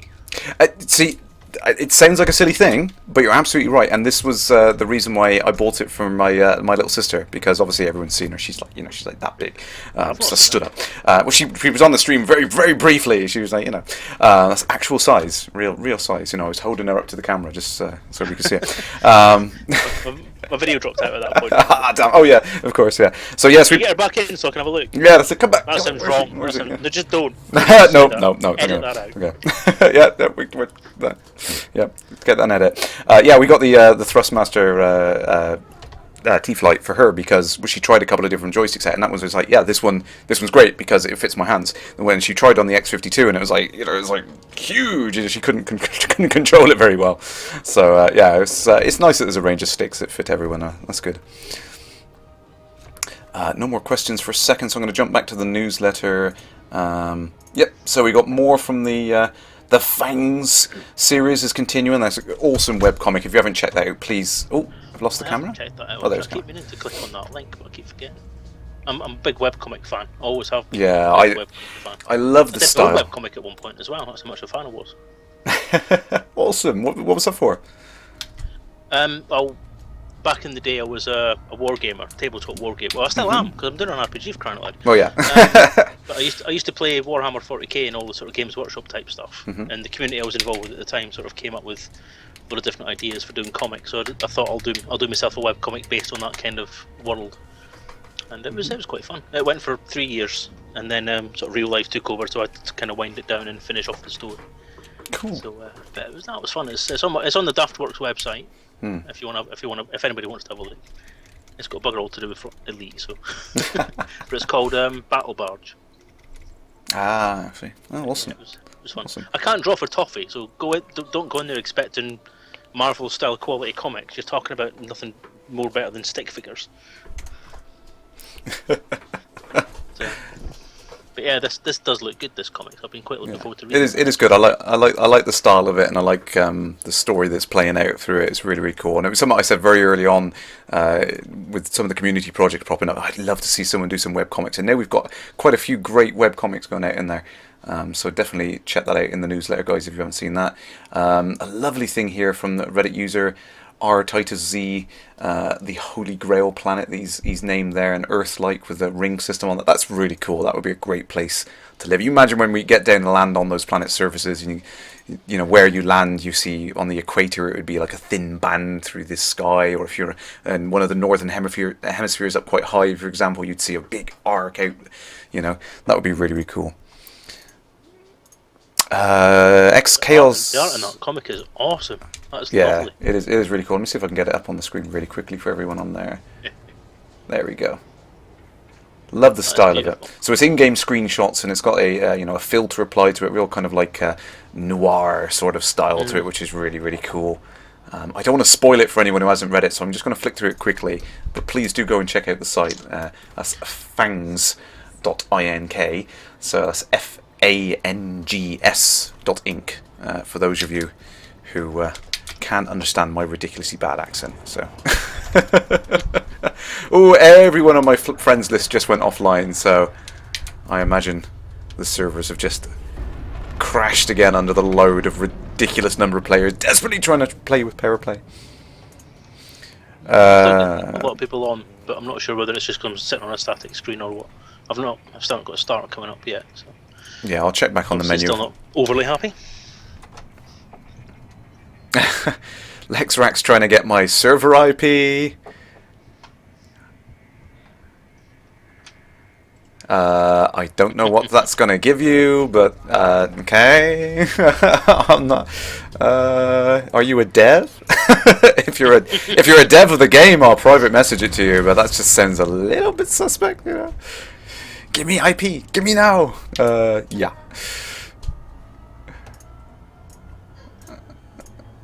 Do you know what it says to the TNG app? The shields are back up, the shields are back down, the shields are back up. That rings a bell, but I'm usually pretty good at remembering a TNG episode because I'm a big Star Trek fan. I'm usually pretty good at remembering an episode from a quote. I can't remember myself now. Is it Contagion? Oh, I can't remember. Sure. I can't remember. You're testing my knowledge. There's a few I know. What was it?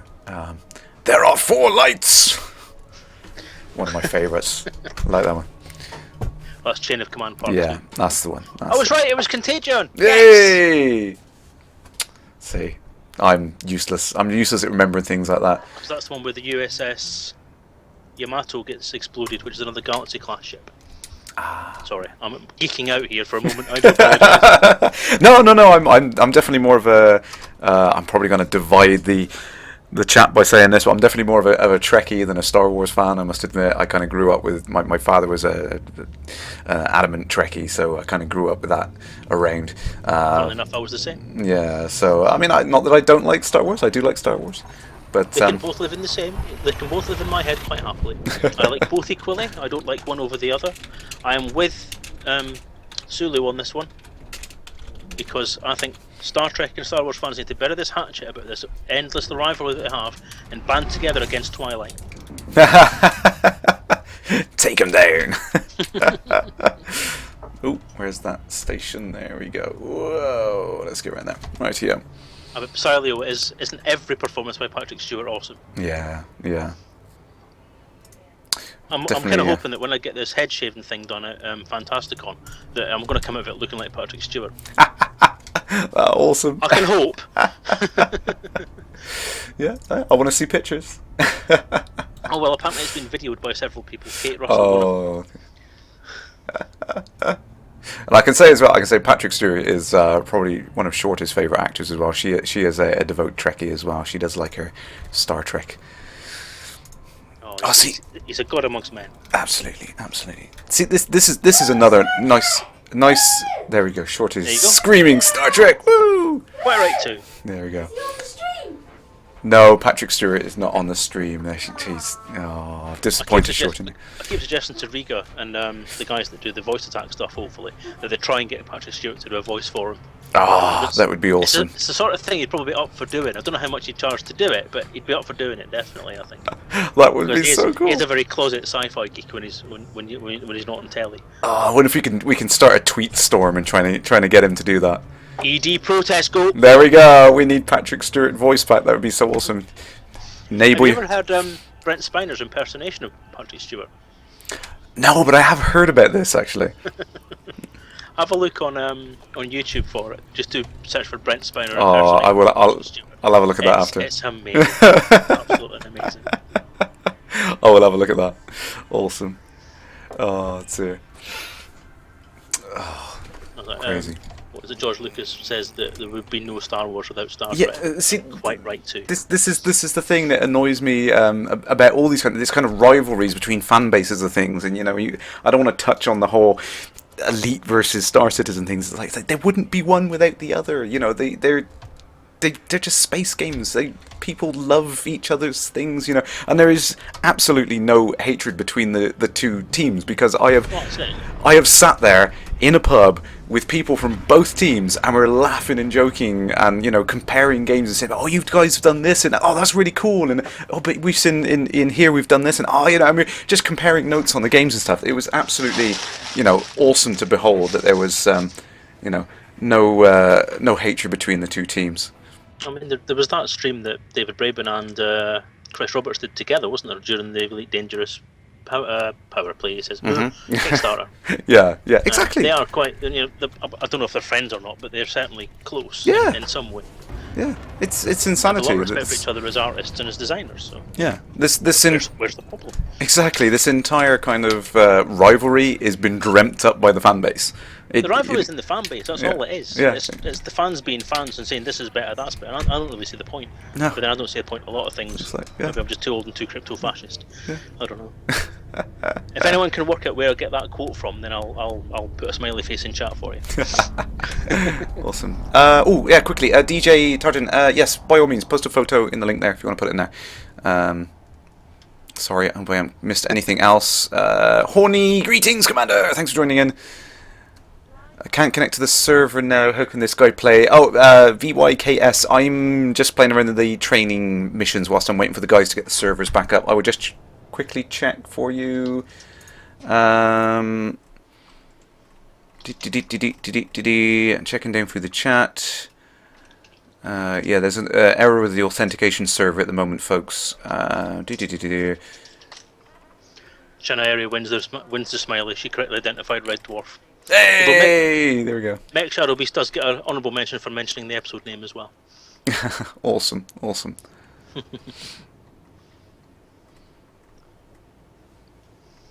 Cool. Yeah, there is a lot of people hitting the servers at the moment, so I'm just trying to check through it for you guys. I have got. Getting anything come up as saying it's ready to go. Start isn't great. Start is still greyed out, so yeah, still bad at the moment. I've got a server name come up, but that's about it. Cool. It's ED server #466 at the moment. I seem to have shown, which isn't what it usually says. So issues. Yeah. I mean, it was going to happen. I mean, there's a lot of people trying to get into the game all at once to see the new features and stuff, of course. So and not all of the servers have been patched, I imagine. So they're all still a work in progress. So please bear with the guys. It is 10:15 at night in UK, and that's where their office is based. So Frontier are probably frantically working right now, pulling an all-nighter, lots of pizza. Oh, here we go. The start button is back on. I'm going to try open play. I'm going to risk it. I'm going to give it a go. We can always go back to the thing. If Brett is still listening to the stream right now, I've just seen your forum post. Is that live? There is a PowerPlay manual which should be up for everyone if they want to go to that. I might just show that briefly on the screen if it's allowed. I will wait to hear off Brett.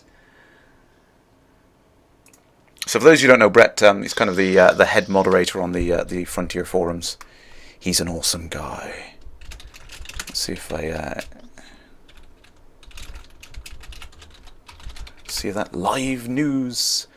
So this is good. This is a great thing about PowerPlay is I've got so many things that have been happening live as we're on air, which is great. That I can share it with you guys straight away, which is really awesome.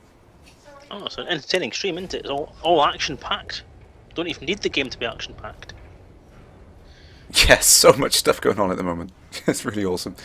Everyone's saying this is this is it. I am the problem. I am part of the problem. Every time I manage to get into the game, it hits the fan because everyone's like, "Oh, Crash is back online." Everyone, let's run. So don't tell anyone next time.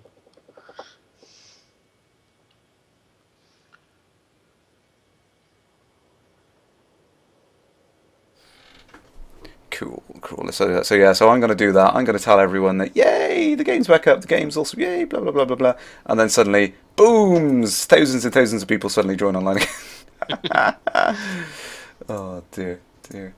I'm not sure if I can. It was always going to happen. It was. Is that frickety frack? Yeah. Yeah, it was always going to happen. Which begs the question: why on earth do this on a Friday night? See, the hope is most people would go to the pub on a Friday night. Well, yeah, this is true. So just think of the folks at Frontier who are currently not in the pub.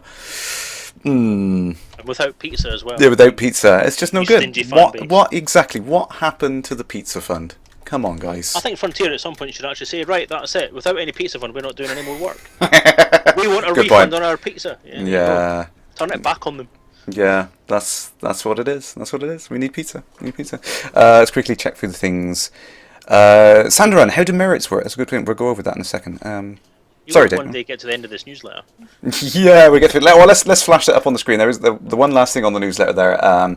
They've put out Spytech 13 has put out a collection of vectorized logos from the various powers, which is awesome. So there's going to be some great stuff from the fan base. That please go and make some cool stuff in the fan base for that.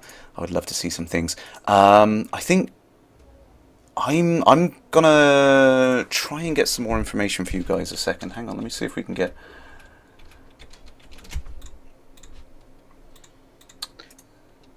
Have you got to the point yet where it mentions what they're going to announce at E3? That thing that I kind of gazumped you with earlier. Not sure I can. Is it in the newsletter? Can I say? Yes, Can I say in the newsletter? Let's. There've been how many weeks? No more destinations. Are we announcing a new game at E3? But will there be sorry, hello David, I know you're announcing a new game at E3, which I'm excited to see, but will there be any Elite news there? Yes, there will be Elite news too. Is there anything else in there? I did mention it as another point. We'll be revealing Frontier's new game. There you go. Right, okay.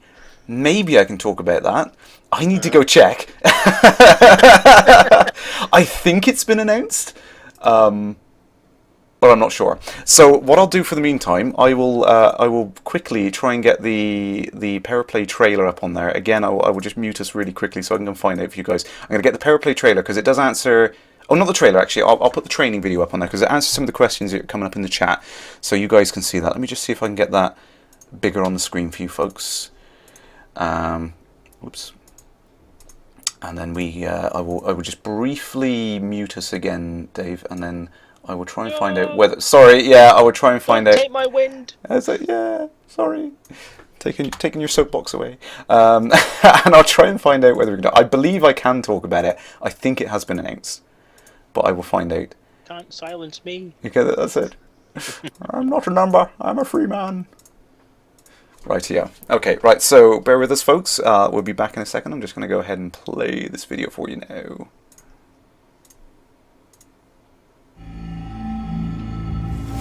Welcome to part 1 of the PowerPlay series. In this video, I will be talking about PowerPlay in general. Powers represent people and organisations competing for territory in human space. A power's territory is defined by the number of systems it directly controls. Every system within a 15 light-year radius of a control system is part of the power's territory and is exploited. Once you have increased your elite combat, exploration or trade rank, you can pledge allegiance to a power and help achieve galactic domination. The first step in aligning to a power is to decide who to support. Information can be found on all active powers from the Galactic Powers button. This can be accessed whether docked or in flight. From here you can access GalNet news, current power standings, and, once pledged, your powers overview screen. The standings screen shows you the current top 10 powers in the galaxy. As powers are more or less successful in their actions, their standing will change. Select one to see more details. The overview screen displays more detail for any chosen power. Here you can see their ethos, as well as their major faction alliance and current status. The ethos section will help you understand what the power stands for and what their style of the 3 core actions will be. This is important information as it dictates the gameplay you'll be involved in. Choose one that complements your playstyle. Once you have made a decision, click the Pledge Allegiance button. Every successful action you perform whilst aligned to a power earns you merit and a small credit compensation. As you gain merit, your rating with your power increases. This allows you access to different benefits, including credit bonuses and unique modules for your ship.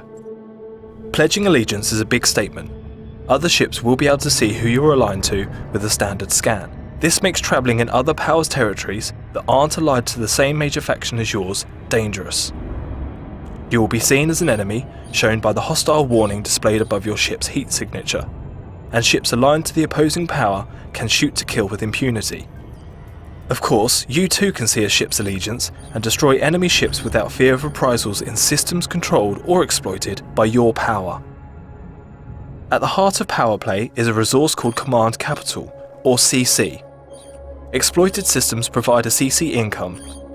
From this income, powers must spend CC to pay upkeep for control systems, which would otherwise revolt. Remaining CC is then used to expand the power's territory by creating additional control systems. There are 3 core actions that you can take part in to support your power: preparation, expansion, and control. Preparation is the first step in taking control of a new star system. Expansion is next. Once the system is successfully prepared, you must complete the expansion goal in the target system to take control. You can also attempt to oppose rival expansion attempts. Be warned, your expansion attempts can also be opposed. Control is the act of maintaining systems under your control by fortifying them. This lowers their upkeep cost. Control also covers the act of undermining other powers' controlled systems, increasing their upkeep cost. Again, be warned, your power can also be undermined. For more information on the 3 core actions, please see parts 2, 3 and 4 of the PowerPlay series. PowerPlay runs in cycles, currently lasting 1 week. At the end of a cycle, all preparation, expansion and control actions are resolved and upkeep is paid for all controlled systems. Ending a cycle with a negative amount of CC will plunge systems into turmoil, potentially resulting in total loss of control if not rectified.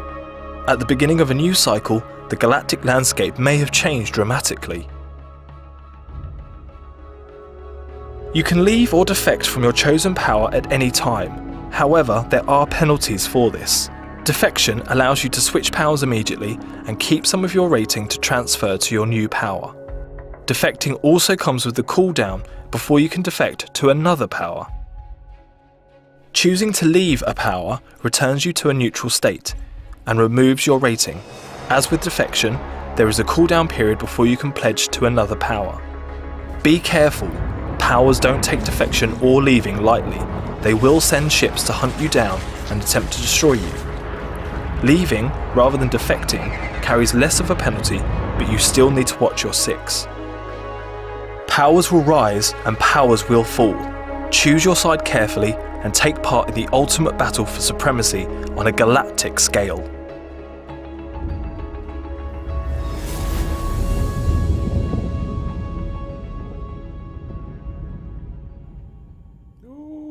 Squee. Yes. Let's go ahead and take that off the screen again. There we go. Oh, awesome. There's Dave. There, I've got you unmuted again. Hello. Yay. I think I can talk about it. It's already been announced, the new game they're working about, which was Coaster Park Tycoon, which was announced a little while back, actually. I think if anyone was paying attention to the bits and pieces on the forum, they should have seen it. No official word on it yet, so hopefully we'll start to see some new stuff, which is going to be great on Coaster Park Tycoon. I must admit, Frontier are kind of, they will be the death of me, because as much as I love Elite and everything else, it's kind of one of my favourite game ever. I am a big fan of the Roller Coaster Tycoon series as well. So Really? Yeah, I love the RCT games. I love them to pieces. So to hear that these guys are going back to their roots and making a new Coaster Tycoon game, it's like, oh really? I'm gonna have no free time to breathe. But yay, another coaster game. Oh dear. It's literally gonna burn me up. But yeah, it's great. So I'm hoping we might hear some more about CPT as the acronym goes. So one more quick thing on it. Let's see if I can get this up on the screen. Coaster Park Tycoon. Coaster Park Tycoon. You gotta love the acronyms.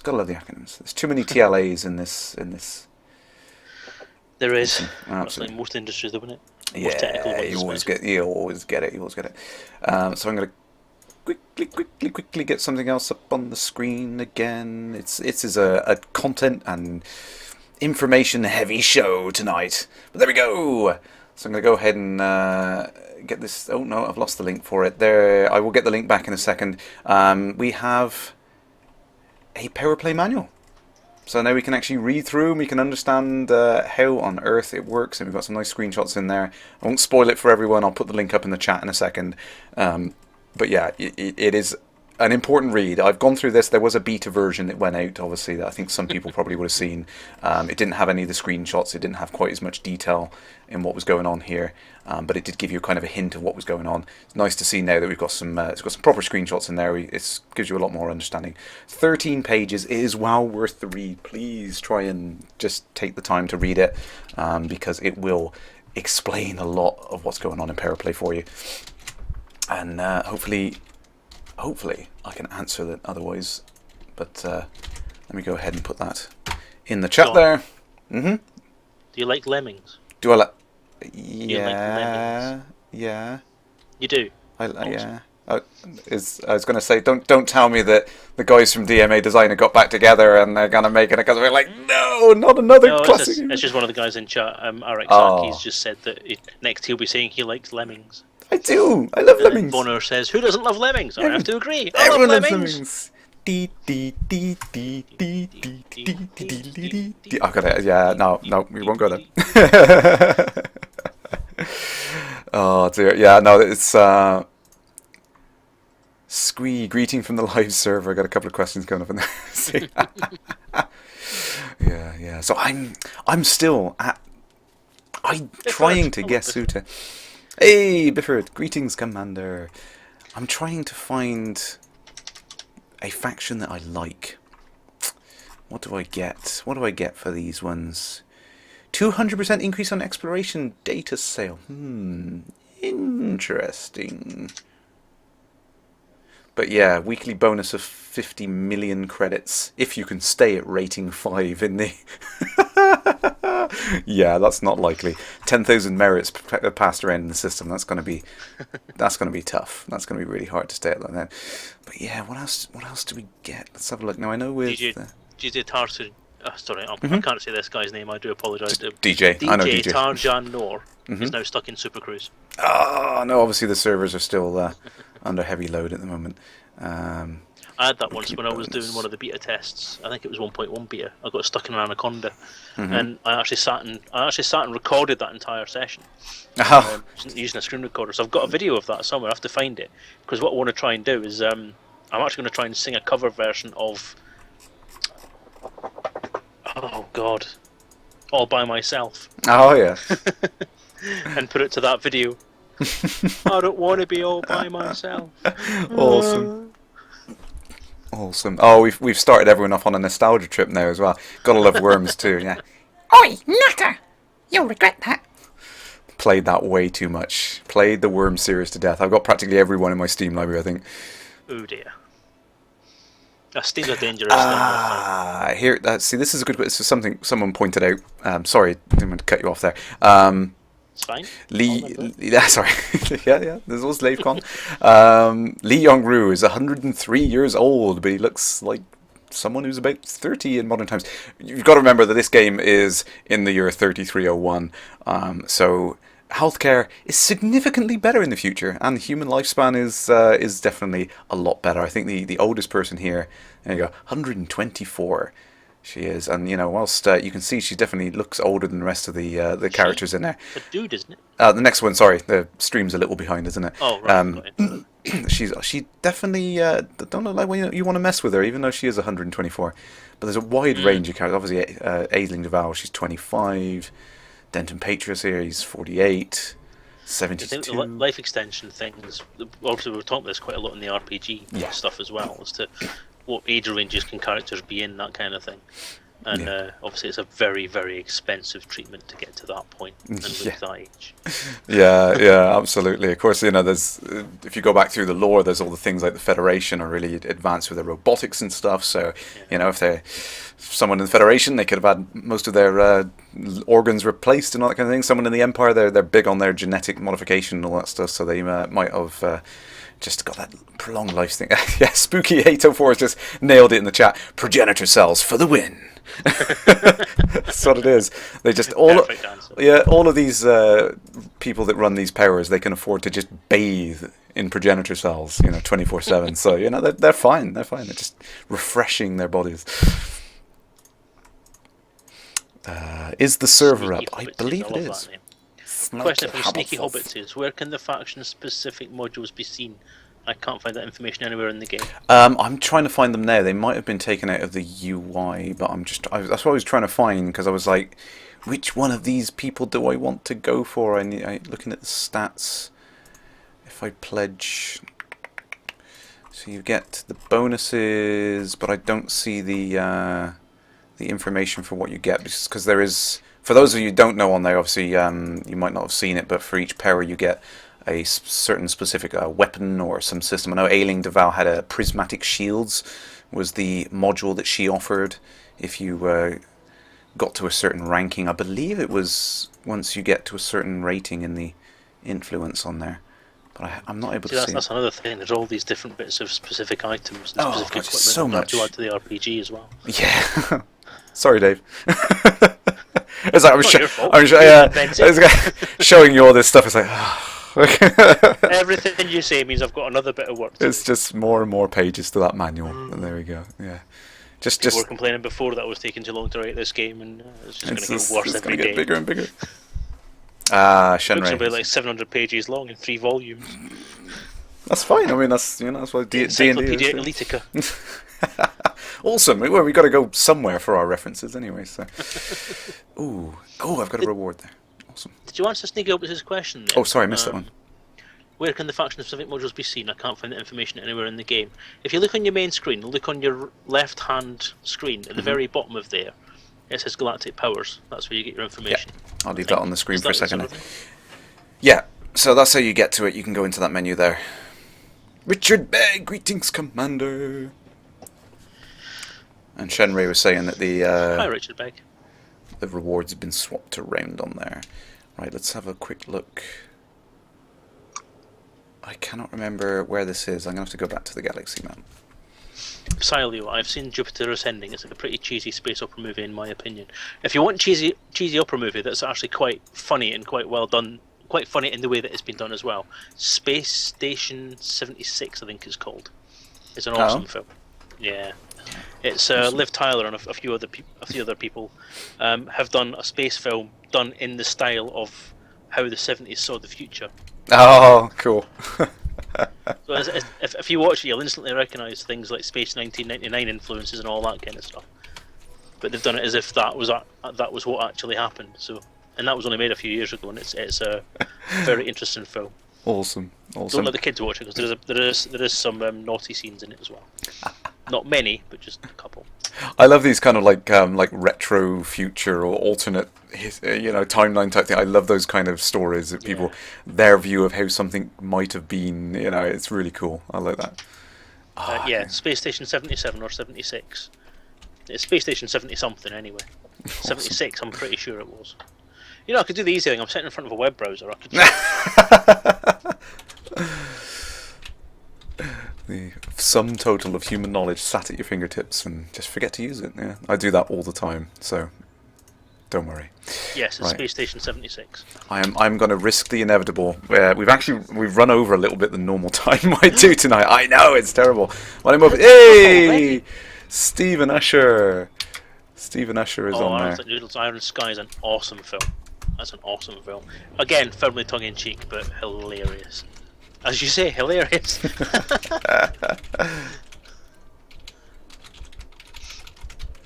I can't believe we've been sitting here for 3 hours. Actually, that's good goal. That's gone like nothing else. That's pretty. It's zip by. Yeah, so you see what I mean? Like everyone's like saying, "Oh, it's up and down. It's gone. It's there. It's back again. It's back." And then suddenly it's like it's up. It's running. Everyone seems to be working. Oh, there you go then. So, nothing to worry about. Everyone can play.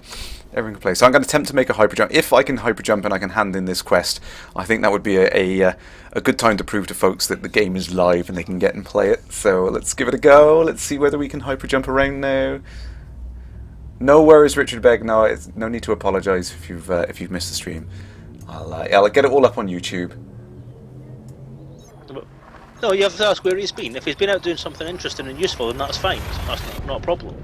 If he's been doing something that's not really worthwhile, then I think you should maybe have some words with him in the private. Yeah, that's just not good enough. No dedication from the fan base. That's it. You know, you're one of the more prominent streamers, so you should be getting the attention and the priority. Yeah. It's just no faith. Again, tongue in cheek. Oh, awesome. Well, it looks like I am hyper jumping around, so fingers crossed, folk. The game is up.